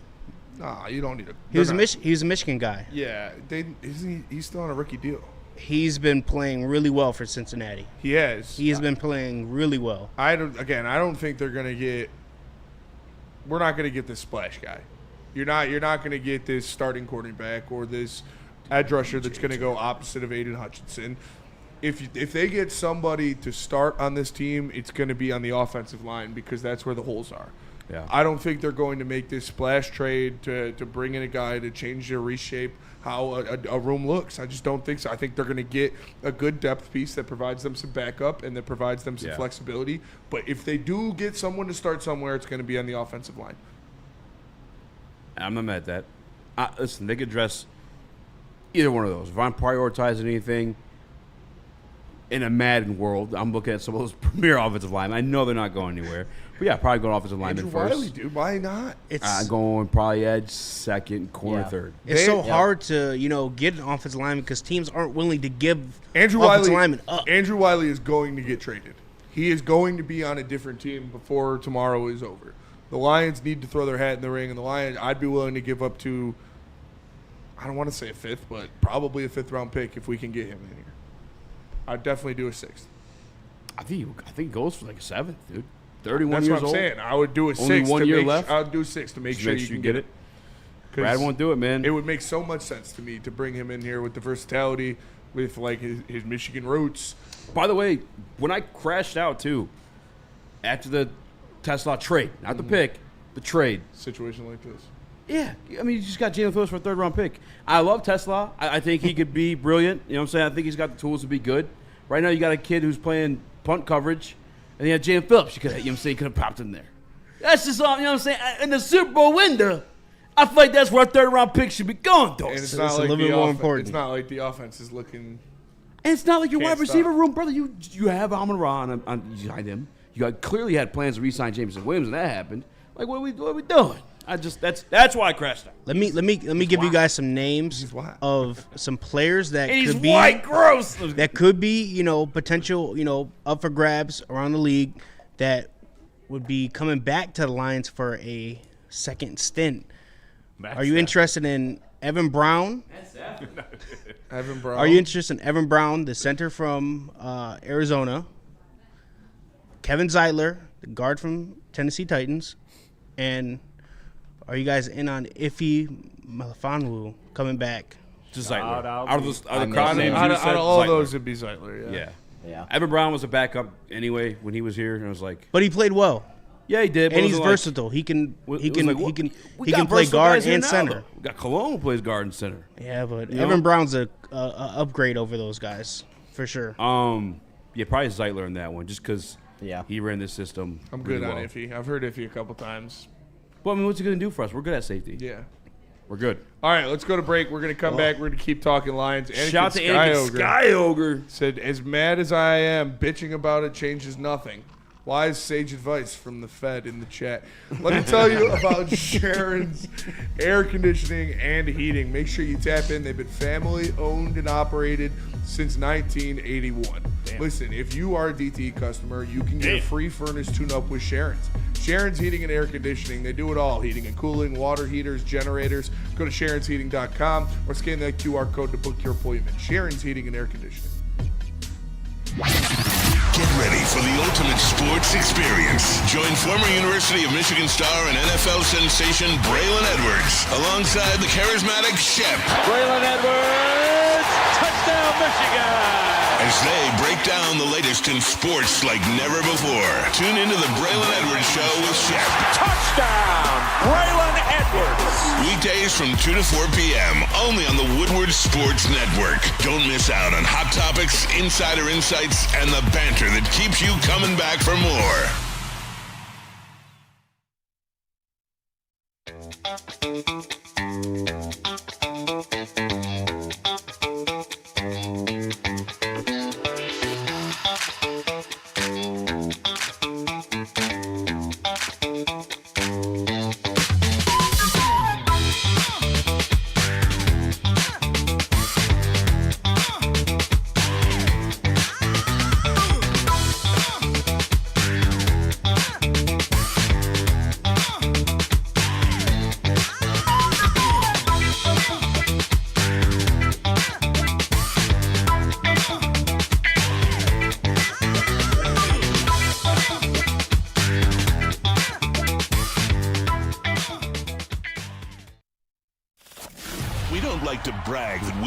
The toughest sports network in Detroit. But we do have a guy named Darren McCarty on our side. Woodward Sports.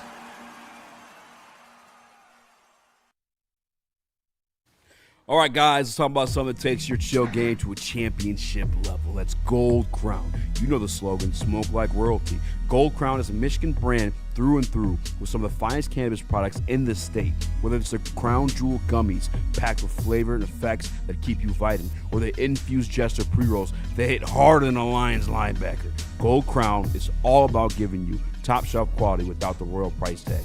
All rise for the reign of royal highs, only with Gold Crown. Nice. Nothing makes me want to buy a Gold Crown more than burp. Sold. You son of a bitch, I'm in. Damn it. I was borderline about it, but after that, I'm fucking all the way in, dude. God hates cowards with the Woodward Sports chat. Super chat. He says Zeitler and Frank and use 6'4". Zeitler and Frank and use 6'4" to slaw. To slaw. To slaw. You know what? Frank's not coming back, guys. I want everybody to stop doing that now. Dad's not coming back. Dad's not coming back with milk and cigarettes. He's gone. Nope. Frank Ragnow is not going to play for this team again. If he could, he would be right now. He physically can't do it. Yeah. He's not going to be back. I agree. He's enjoying his fishing trip. I can respect it, though, because from his perspective, why go through this whole season not being 100%, not being able to give it everything you got? Yeah. So, I mean, I respect it. I mean, we can sit around and say, oh, we wish, he would have gave us a sooner, got it, when he last season against the Commanders. But you know what? He wanted to try to see how it was. He tried to give it a go. He couldn't do it. I respect it. Yeah. I'm making a controversial poll in the Woodward Sports chat. Controversial. Controversial. Stay tuned. In the Woodward Sports chat. Would you have rather traded that third-round pick for Isaac Teslon or Jalen Phillips? By the way, can I just say this real quick too? I should have waited before I put it in there. The brilliance of that trade by Howie Roseman.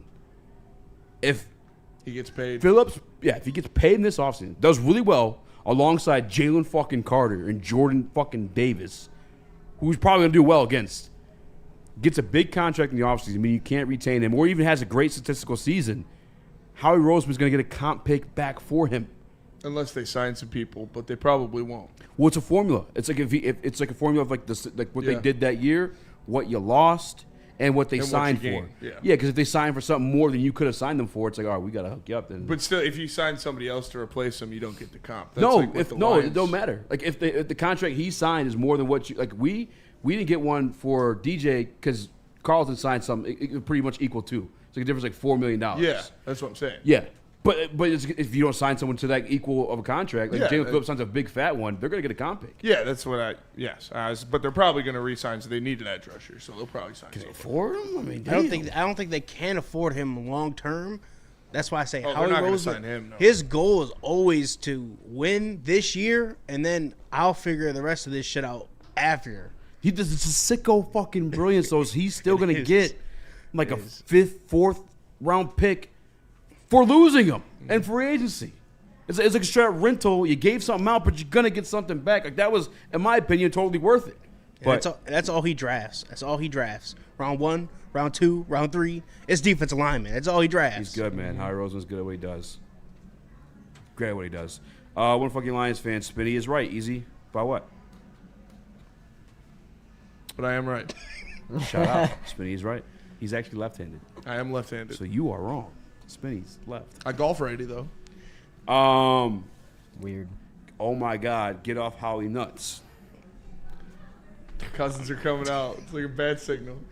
They just got to give the man his credit. Get off Howie's nuts. Stop comparing our organization to others who have already won a chip. We haven't. We will. Oh, my God. We lost 3 games. Big fucking deal. Next week we win, you guys will be talking us up again. Fake fans for real. Jeremy, you're a pussy. That is such pussy shit. That's such pussy like, shit. what do you want us to come out here and be like, oh, the Lions played a good game? Everything is awesome! Like, stop being a bitch, dude. They played bad. We're going to say they played bad. Do you want us to lie to you? Do you want us to nuzzle you in so you can suck on my bosom while I whisper sweet nothings into your ear? Is that what you want, Jeremy? You want me to rub your hair and tell you everything's going to be all right and the Lions are perfect? And every single game, they have the best players ever. Like, shut up, dude. We're not children. They played bad. We can say they played bad. Is it over? Are we burning it all down? No. So don't act like we're not just saying they had a bad game. And then when we go and beat the Commanders with a backup quarterback, you want to sit up here and fucking make it's a statement game? When we beat Marcus Mariota? Yeah. And the injury-riddled Washington Commanders? Get the fuck out of here, bud. Xavier D said, I want that, Spenny. All right, man. What? He wants to be nuzzled at my bosom. No, I'm not going to do that. I'm not going to come up here and be like, oh, it's okay. No, they had a bad game. No, we're not saying it's over. We still believe this team could go out there and accomplish everything that they need to accomplish, but they played like shit. Easy. Did Howie draft Rieger over Justin Jefferson? Didn't Justin Jefferson go like 28 in that draft? It was like 16 or something. It's like a lot of GMs didn't draft Justin Jefferson. I'm And pretty then, by the way, sure- too, does that fucking erase 2 Super Bowl rings? What are we doing? I don't know. What the fuck are we doing? He's the best GM in sports. Holy shit, man. I can't sometimes. Brendan, how you doing today, bud? I'm doing great. Listening to you rant it's amazing. Guy, You're going Vinny V says, guys, 22nd opinion overall. on Mike McDaniels as OC. I mean, we have an OC, and he's currently a head coach. If both positions were open, yeah, I would be up for that for sure. But unless Johnny Morton gets fired and he gets fired, it's not going to happen this year. By the way, It's not going to happen this year. Yeah, he's not even doing a bad enough job to get fired. We're just calling out what happened last game, Yeah. and I put blame on Johnny Morton. Mm-hmm. I just those long developing routes. I can't blame the offensive line for that one. And by the way, too, when you have 5 trying to block 7, they get mathematically. I think if we had a line full of Penei Sewells, that could probably happen. I genuinely think that could probably happen. Line full of Penei Sewells. We only had 1 Penei Sewell, so it didn't. Just logically. A line full of Penei Sewells in Detroit would be a country. It We wouldn't even would be. It fucking wouldn't even be win a every Super Bowl in the world. If I could, we had this conversation before. If I could pick any player to have a 53-man roster of, it's Penei Sewell, and that team would win every fucking Super Bowl. Can you imagine Penei Sewell off the edge or like off in defensive tackle even? That'd be awesome. That'd be fucking nuts. That'd be insane. He said he has the 5th best arm on the team, by the way, too. Penei Sewell. Everyone on your team 6'6", 350, and just moves like a Mack truck. That's what we talked about. It's Where insane. it's like, if you could have a team of one player. That's what I just said. Penei Sewell. 100%. Yeah. 100%. I do think these guys Those are getting off. blitzes would be insane, dude. Imagine 7 Penei Sewells coming rushing at you. What are you going to do? Every quarterback looked like James Houston with shit in their pants. That's for sure. Dude. Yeah, let's send 3 Penei Sewells up the A-gap. Easy to see how Miami is still paying $6 million for Phillips. Yeah, Miami. How he did his team. I'm not gonna let these guys slide. All right, we have DJ Reader, who I respect tremendously. We have Lee McNeil, who I respect tremendously. We just have Aiden Hutchinson, who just got paid the most guaranteed money, non-quarterback money in the NFL. And then you had Aaron Jones on 9 carries go for 78 yards. What the fuck happened there? That's what you were talking about getting out physical? Something happened there. You were getting moved in the middle of the line. I haven't seen a run game. I didn't watch the defensive tape yet either. I haven't seen a run game kind of eat up the Lions' defense like that since that Carolina game. Really. Yeah, that was bad. Even when when they've lost, they've been able to stop the run, but that was bad. And when you have a quarterback like J.J. McCarthy, who is not, he doesn't have a lot of experience. He doesn't have the acumen. Like, he was missing throws. He was making bad plays. But giving Aaron Jones 7 yards a carry, man, that makes everything that he needs to do so much easier. That sucks. What did we have? 65 rushing yards between Montgomery and Gibbs? I think so, yeah. That's so bad. That's oh my so God. bad. You're not going to win a game with that. Anakin Skyogre with the super chat in there. He said, again, bitching on what ifs. Oh, how he did this, how he does that. Doesn't fucking matter. Morton needs to go, and the line needs help. Simple as that. Whoa, Anakin calling for jobs. Yeah, Anakin getting calling spicy. for heads. He said we're bitching about what ifs, and he just gave us 2 what ifs. What if Johnny Morton gets fired and they get help? Like, the thing with only speculate on the things that I want you to speculate about. The thing with calling for Johnny Morton's job is like this was going to be the reality of any situation, because Ben Johnson, like it or not, was just that good. Ben Johnson is a brilliant offensive mind in the National Football League. When you lose a guy like that at offensive coordinator position, you are going to have a fall off. Easy, you're wrong. This chat told me that this is Dan Campbell's offense, that Ben Johnson had nothing to do with it. That they're going to be. This chat told me that, Easy. This chat. In my best Neil rule, I lied to? Was I lied to? I mean, yeah, anybody with a brain knew that the offense would be a little bit worse, but it's, again, they're putting up points. It's just in specific situations, that's really where you see kind of, no glazing, the genius of Ben Johnson that stood out. Yeah. In these specific situations, in the 3rd and longs, when things aren't going right, he would be able to make the adjustments or make the right call to give you the advantage.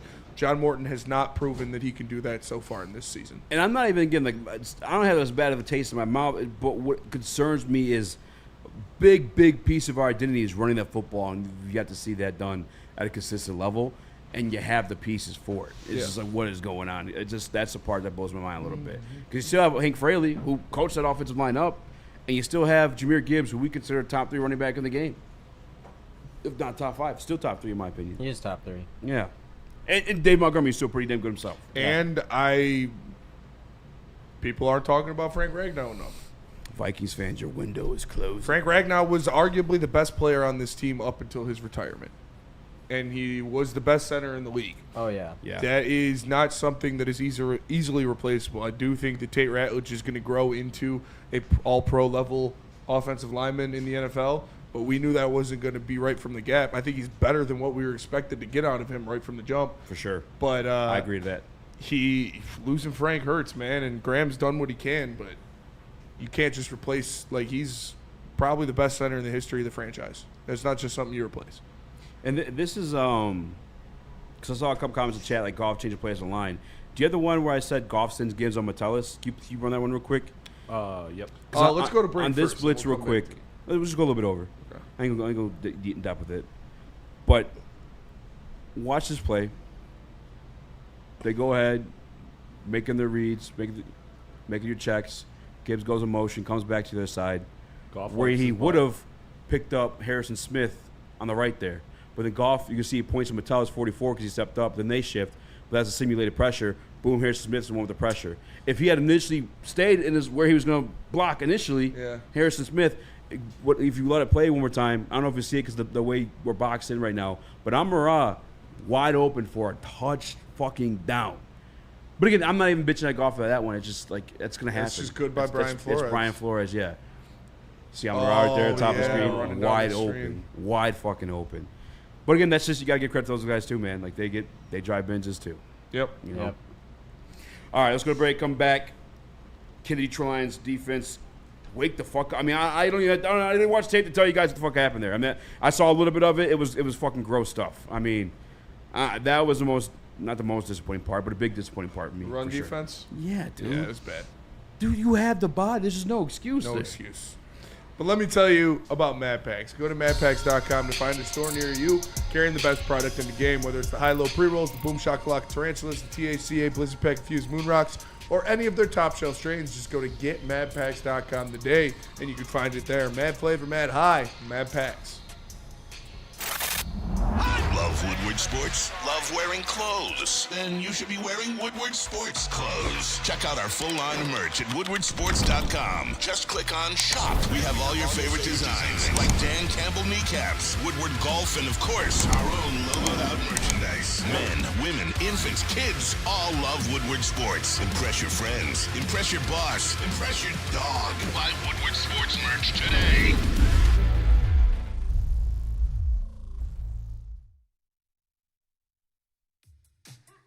How do people feel about getting a Planet Fitness membership for $15 a month?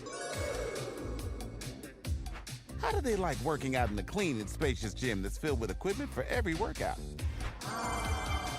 And how about free fitness training in the judgment-free zone that leaves them feeling energized all day long? Join Planet Fitness today with the free PF app online or in club and start getting that big fitness energy for $15 a month.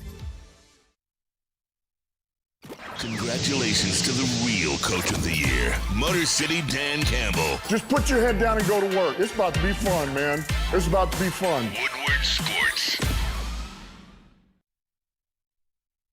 I told you guys this last week. This is a factual statement. And we had a gentleman fly from across the world, from Korea, to come try some Buddy's Pizza. Korea Pistons fans came through, tried the Buddy's Pizza. He got 3 pizzas, he told me. Shout out got Tom Herr. Hell yeah. And he was dipping in that Buddy's Ranch, too. Make sure you guys get yourself some. Visit Buddy'sPizza.com. Use the promo code TeamMeal. Save yourself 10%. What up, though? Welcome back to Whatever Waits Live, WoodSports.com. Use my spin more Raxter, Chris, Nicholas, Buddy Kowalf. Pods? Smash like button, be a friend, tell a friend, share the stream. Shout out to Aaron to the Stone, put in the chat, by the numbers. Jared Goff has technically had better numbers under Johnny Moe than he did with Ben Johnson. But context, that's a way shorter sample size. Yes. Much shorter sample size. And you got to remember, too, like Ben Johnson, I'm not going to necessarily call him growing pains because he was pretty good off the rip. But like Ben Johnson also had to hold his hand to help him. I don't sound disrespectful here. He helped Jared Goff grow into what he is today. Mm-hmm. I guess what I'm trying to say. And don't forget, too, like, yeah, there may be different route concepts and different, I guess, layered play calling. But this is very much the same offense, too. Johnny Moe told you that this offseason. We didn't change nothing. This shit works really well. We're trying to keep it the same as much as possible. But you obviously some of Johnny Moe's wrinkles, like having Ja and David out there yesterday too. That was obviously a fucking pass play to Jahmyr Gibbs. One disappointing part of the defense too, with the obvious fucking pass play to Aaron Jones. Aaron Jones lined up with Terry Arnold. What did you think was going to happen? How did we misread that one? I don't know. Defense was disappointing.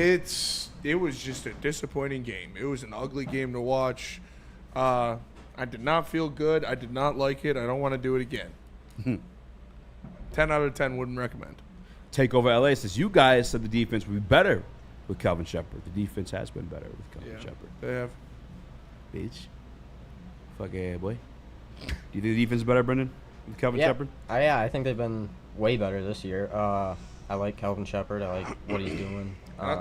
We've had moments of I've been a little worried, but I think they look pretty fine. I'll tell you what, if everything played out the same way it did yesterday, but Kirby Joseph played, they probably would have won. Because that T.J. Hawkinson touchdown, he wouldn't have been standing there wide open. That last play on offense for the Vikings, Kirby Joseph would have been on the coverage instead of Hallett. And there was a couple other times where there were balls hanging up in the air because J.J. McCarthy just lobbed it up there or got tapped at the line of scrimmage. He takes advantage of stuff like that. Yep. So hopefully he's back and ready to go. And obviously, like, I'm not blaming the defense at all. But Dave Phipp. Blame a little bit. Dave Phipp needs to tighten things up. I'll tell you that. That's the first time I've said that since he's been here. He's been fantastic. It was a bad showing by special teams yesterday. Bad. Yeah. Can't have that. That stuff can't happen. That literally will cause you to lose a game. Yeah. 100%. You look at the block field goal. If that doesn't happen, the game's tied. Yep. If you don't let up those huge returns, The first return right after you go they're down not- and score a touchdown, yeah. you let up a 50-yard kick return. Like, what the fuck? You killed all the momentum. And then you had another one that would have been a touchdown if there wasn't a holding. It was just a bad showing by his units, and he needs to be better. And you got Vaki back. Like, you're getting pieces back that are supposed to help your special teams. Detroit Lions defense under Kelvin Shepard, 5th in pressure percentage, 4th in EPA per play. They're doing pretty damn good. And yesterday too, like they just mentioned, the special teams. 5th in pressure percentage? 5th in pressure percentage. I had somebody in the chat telling me we were 31st. It's incorrect. Surprise. Maybe they're talking pure dropbacks, like only rushing 4, maybe. But in overall pressure percentage, Detroit Lions are I know 5th, they're second in sacks. according to Next Gen. So it's not PFF. That's ESPN. I don't fuck with. No, this is NFL. NFL. So the NFL uses the National Football League. I trust those stats. NFL Next Gen stats. We are 5th in pressure percentage and 4th in EPA per play. And I'm trying to find. Sounds like a top 5 defense. Second in sacks. Pretty good. And you gotta keep with the context too of some of the quarterbacks we've played. Like Lamar Jackson, that's gonna affect your numbers a little bit there. Patrick Mahomes gonna affect your numbers a little bit there. Like we played JJ McCarthy.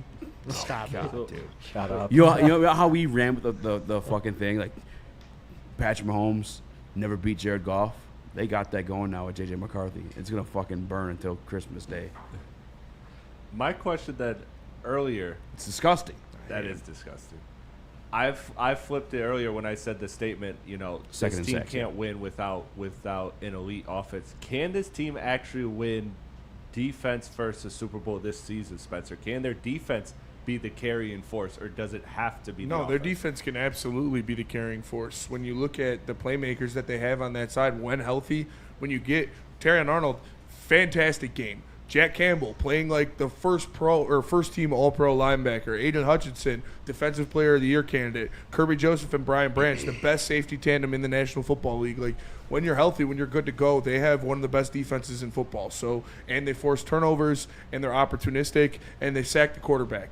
Like, if you told me that we held J.J. McCarthy to under 150 yards, picked him off, and sacked him 5 times, I tell you, we win that game 10 times out of 10.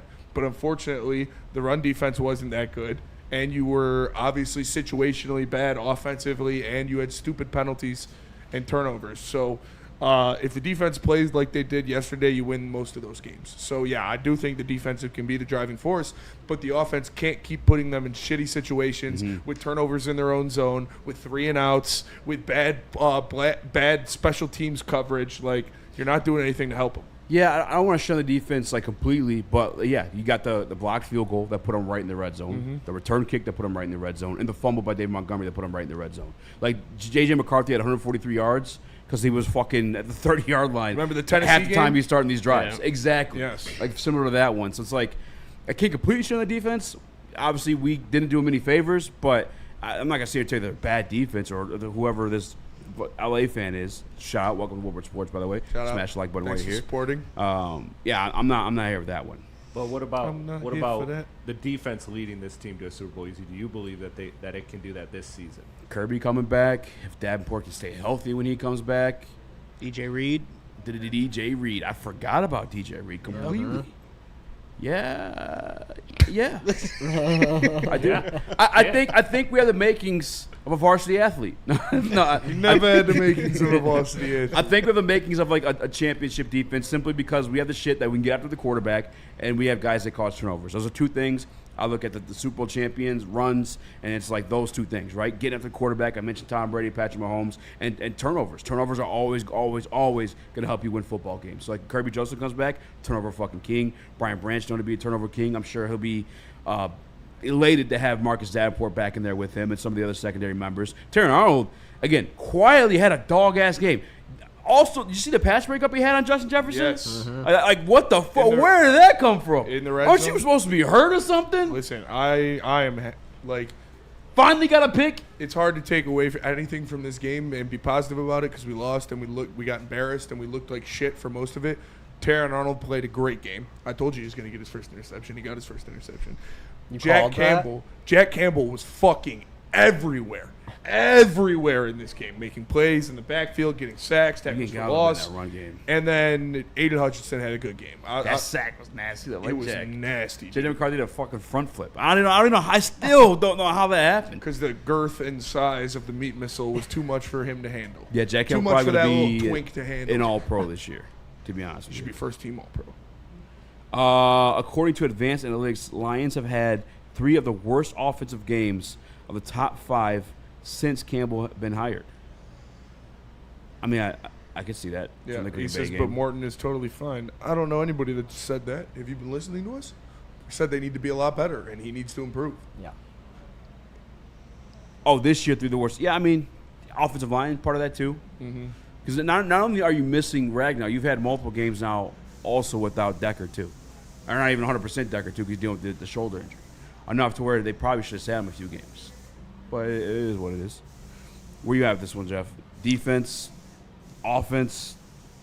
Are we going to be okay? Can we still go to the Super Bowl? I think our defense is going to be one of the things that just keeps improving, because you see like the type of like dedication that Calvin Shepard has, and he really does get this defense fired up to go out there and play. Yeah. And you see they're going to be getting DJ Reed back and we get Kirby back.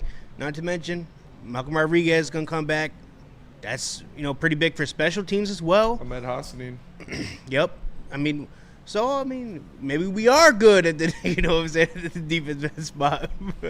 But no, this offense they need to get it together. I mean, you can't. They've really looked lackluster when running the ball this year. You've not really seen them continuously dominate a whole entire game. Other than when you see a breakout run from Gibbs or when you see a breakout run from Montgomery, you don't see this run game dominating the way it needs to in order for Jared Goff to be successful as the quarterback of the Detroit Lions. So if you're not going to run the ball effectively, then it's going to be hard for this team to get to the Super Bowl. They have to figure it out. Yeah. They have to run the ball. And not just big play. I'm talking about 5, 10, 15, and 5, even 10, if it's 3.5, 15, over and over and 3.5, over you say, again. yeah, And dude. they need, again. Remember that Rams game last year at overtime? Yeah. It's fucking Monty. Didn't fucking matter. We did what we wanted here. That's dominating. That's what you need to see from this offense in terms of the run game. That will help out Jared Goff. And we want to talk about J-Mo, JG, the play-action god, too. J-Mo not getting, the touches that it starts with that. It starts with the run game. Because if you can effectively, use the run game, then your play action pass deep to J-Mo, that's going to be open more often because you have an efficient run game behind that. And again, you need to stop committing penalties. You have to stop that immediately. It's been a couple games now where they've had multiple pre-snap penalties. They've looked out of sync. There are false starts. There's illegal formations. There's illegal motions.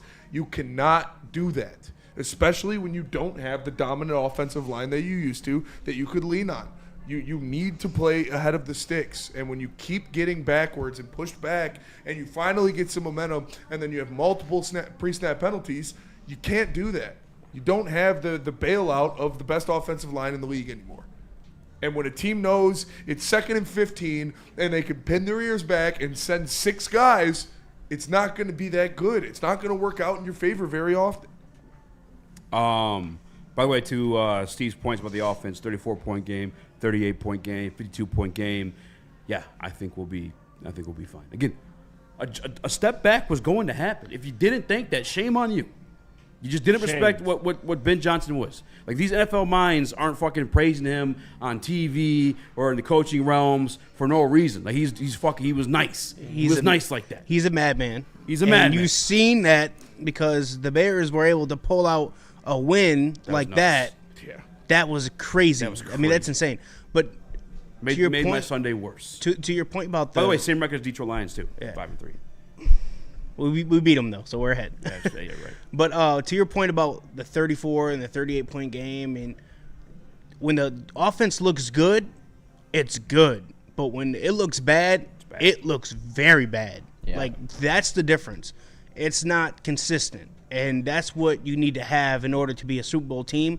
You need to have consistency. And let me tell you what is always consistent. That is a haircut from Lady Jane's. Lady Jane's Haircuts for Men open 7 days a week. Walk-ins are always welcome. Stop in, sit down, relax, get an award-winning haircut from one of our lovely, talented stylists. I got one scheduled with JC tomorrow. You can do it as well. Just call in here and you'll get in line. If not, you can walk in. Any available openings, boom, you're right there. Lady Jane's Haircuts for Men open 7 days a week. It's wicked awesome.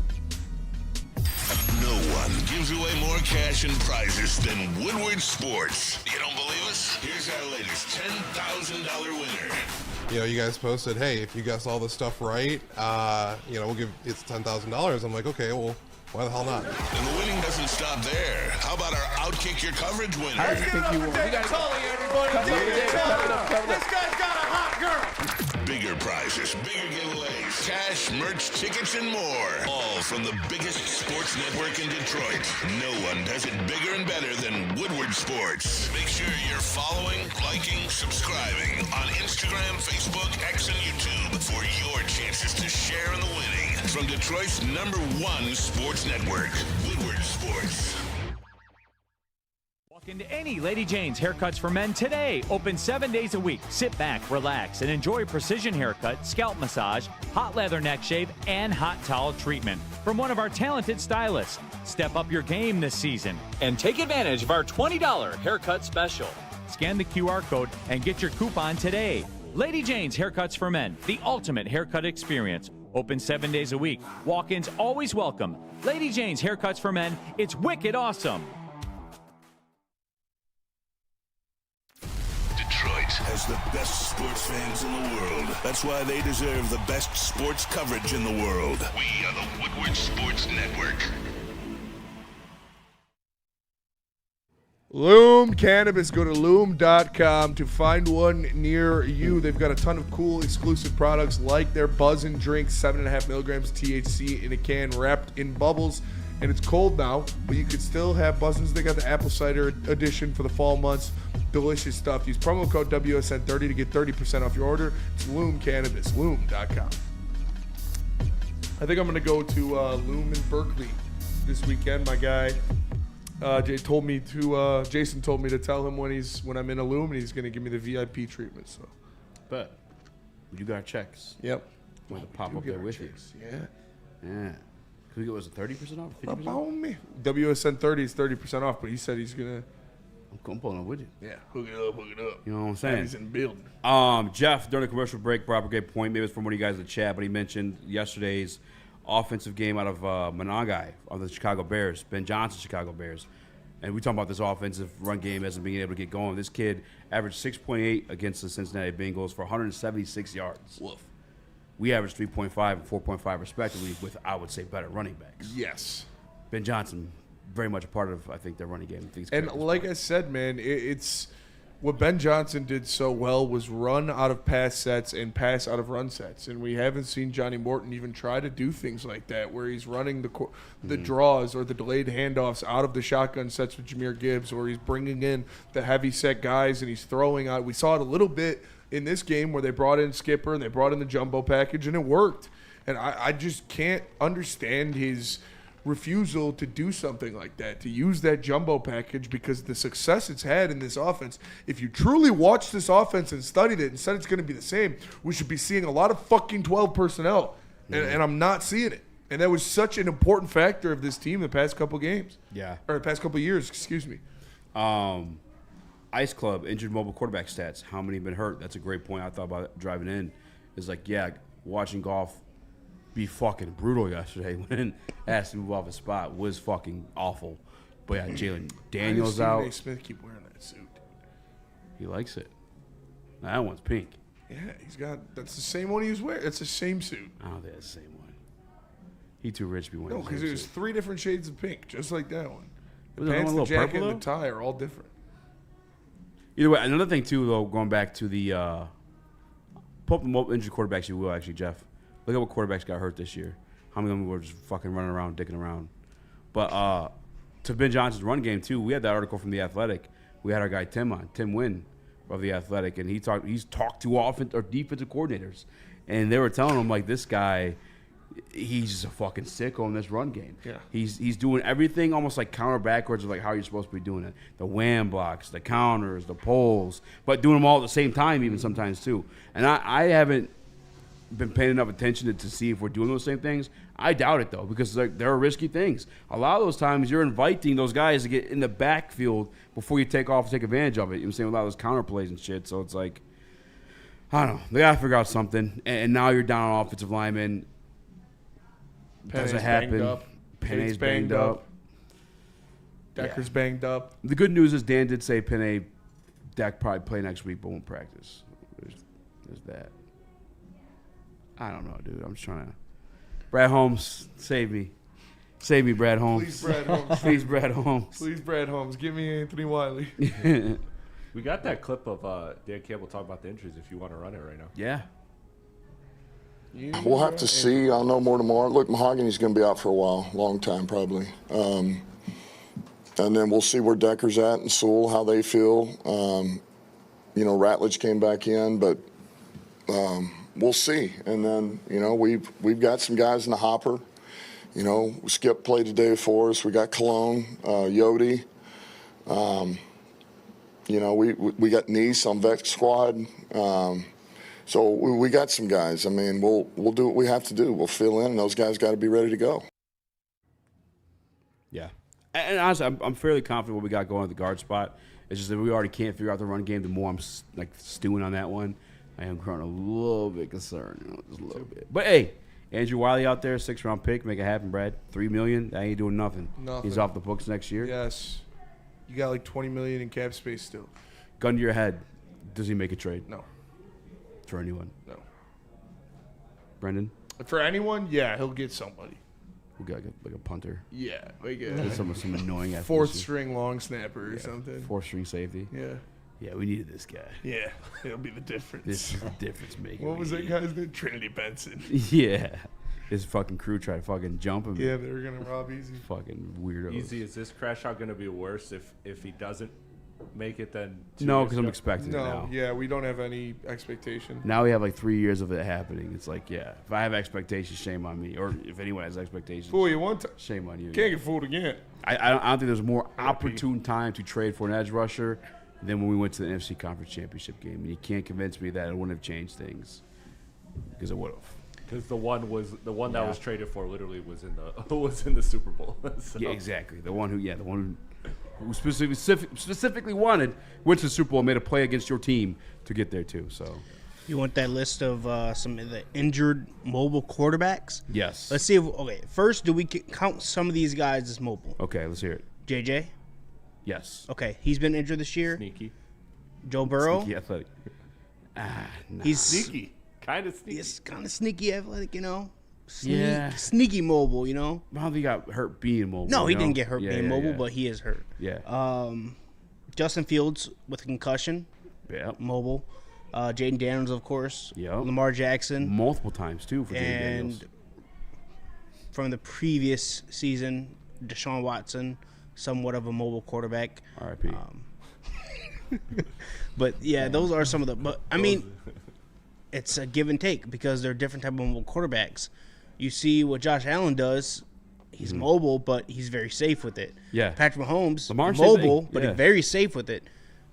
Even Jalen Hurts, I mean, when he's mobile, other than the tush push, when you say safe. mobile, everybody always thinks you're talking about like a fucking scrambler. I'm not talking about a fucking scrambler. I'm talking about a guy that can reset the pocket, relocate the pocket, set his feet, not even set his feet, throw the ball off platform. That's what I talk about when I'm talking about mobile. Right. Obviously, they can scramble for a little bit too. That's nice when needed. But I'm talking about a guy in situations like we saw in some of the tape we played today. Is like, brother, move fucking 3 feet. Yeah. Get the ball off. I mean, fuck's sake. You see Patrick, Amon-Ra. That play. Can you play one more time, actually, real quick? The one Goff called out the wrong blitz. Yeah. That play, and no offense, too, by the way. Again, JG, great guy. Awesome guy. Banging wife. JG in this scenario, we're cooked. If this is Josh Allen, that's an Amon-Ra St. Brown touchdown. This is Jaden Daniel. I mean, pick a fucking name. Drake May this year. This is an Amon-Ra St. Brown touchdown. Just a little bit. And Amon-Ra's right there. Yeah. No one. The ability to step up in the pocket and, like, in that certain play, when you see that blitz coming, that's Josh Allen or Patrick Mahomes stepping in the pocket and then immediately taking off to the left a little bit and then just letting one completely a missile down the field for 40 yards. And it's an easy touchdown. Well, it's not Josh Allen. It's not Patrick Mahomes. Exactly. No, it's not. It's who we got, and that is a Jared Goff. And when kept upright, he could be good. Just got to keep him upright and keep pressure off him. Excuse me. Mailbag, we come back, ask some questions. Chris wants you guys to ask about the Pistons. Yes, sir. How about that shootout last night? Who saw that coming? Why was he even out there? A guy, JVR. That was nuts. The wily vet. No, I know who he is, but why the fuck was he out there for the shootout? I don't hate it. Shout out to Lucas Raymond with one over the weekend, too. Shout out. Let's go to break, or my weekend. No, not your guys' weekend. Let's go to break, come back. Snipe. That was nice. Yeah, one last night, yeah. All right. Tell us about jars. I'll tell you about jars. I'm telling you about the jungle juice they got at jars because it is the bee's knees, arms, and his legs. Check them out at the jars. Get your hands on jungle juice, a bold, high-performance cannabis brand where raw power meets rugged innovation. They've got a full range of products from pre-rolls, flour, vapes, and even edibles like chocolates, gummies, and snow cone snacks. Check out Jungle Juice Infused Pre-Roll line. They have 12 different strains to choose from. You can find Jungle Juice in over 2 different dispensaries, including your local jars. Ever wonder what goes on inside the game? Deep ball's got a man and got him. Touchdown, Braylon Edwards. Join Braylon Edwards and Shep. Edwards has it. 10-5, touchdown. On the Braylon Edwards Show with Shep. Lamar looks in zone. Got Edwards for the touchdown. Where they dive deep into the heart of sports. Weekdays from 2 to 4 p.m., they're bringing you expert analysis, exclusive interviews, and a fresh perspective on the sports you love. Don't miss it, only on the Woodward Sports Network.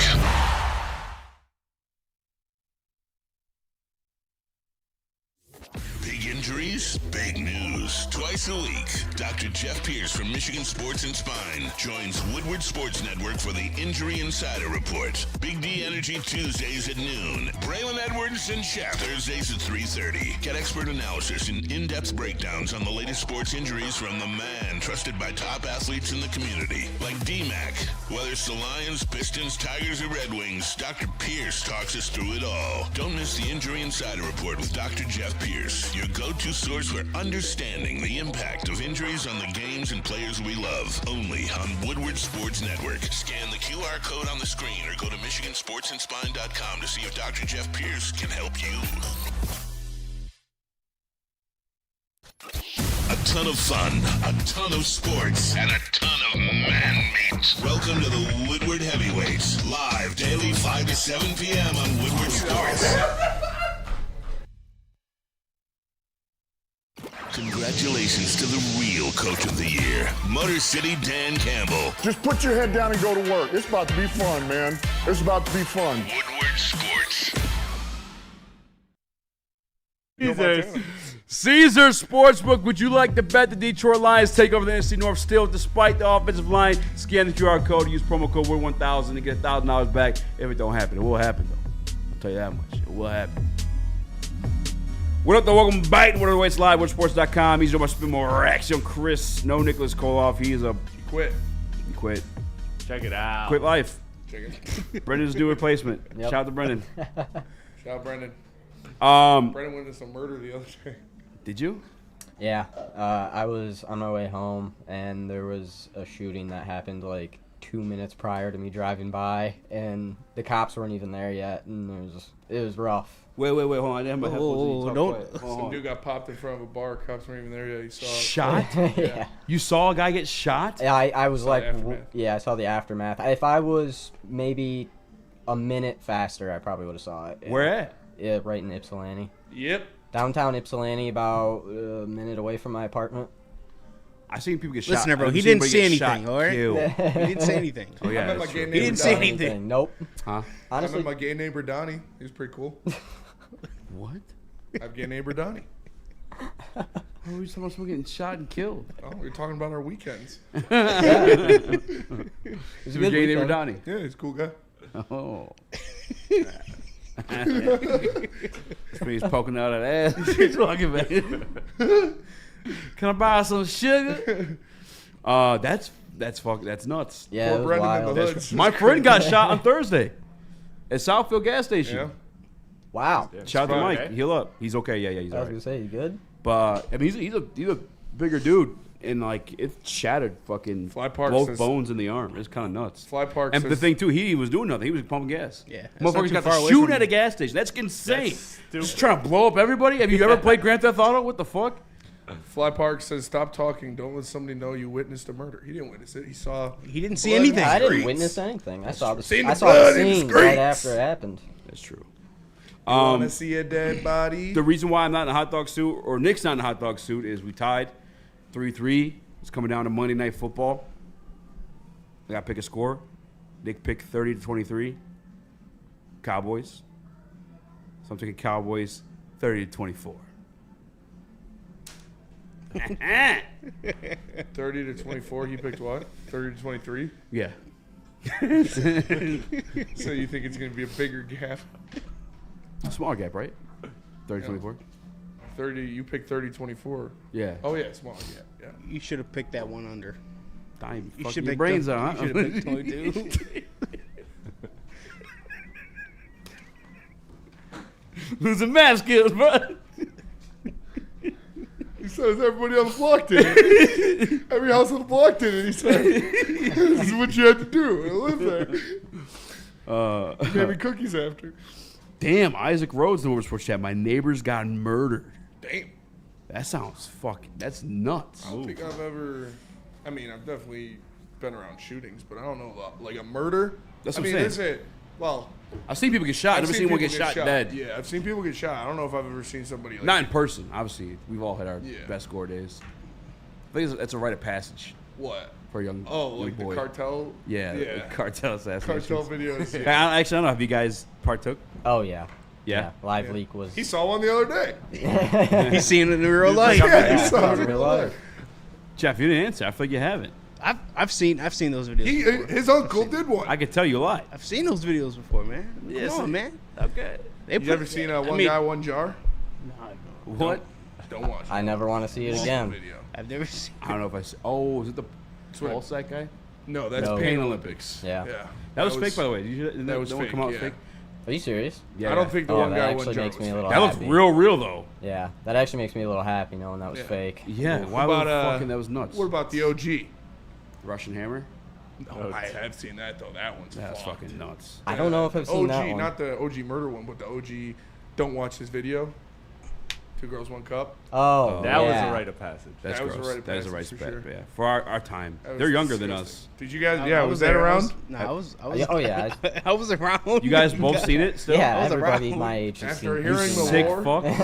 How old are you, Live, Brendan? Live leak was still a thing when I was like 13. Hey, Jeff, do me a 23 favor. now. Pretty sure I When was you, go to, middle- when you get to pretty your sure I was computer middle later, school. go to lemonparty.com. You said what? Lemonparty.com.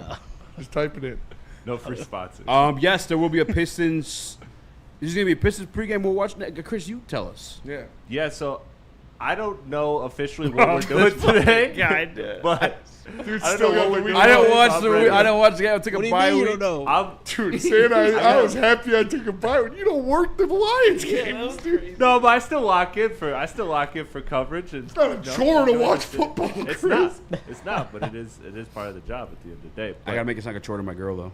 I can't do that today. I got fucking. Oh watch the man, game. I don't want to go with my friends gotta to lock watch in, man. football. Yeah, Oh. How about we just tell everyone to I stay got that off tuned? this weekend. Stay tuned. Pistons 8 o'clock. coverage. It may be here. It may not be here. But it should be here. Pistons coverage coming up tonight, so make sure you guys stay tuned for that. Keith, though, I see microwave peanut butter throw on someone's face. That sounds kind of funny. I'm not gonna lie. Probably hurt really bad. I'd be pissed. But that'll do it for us today. Appreciate you guys tapping in. Make sure you smash that like button for Jeff and Brendan stepping up. Appreciate you guys. Chris, EZ, I'm Spencer, Nick, RIP. We're the heavyweights. See you guys tomorrow. Peace. Trade for me, Brett.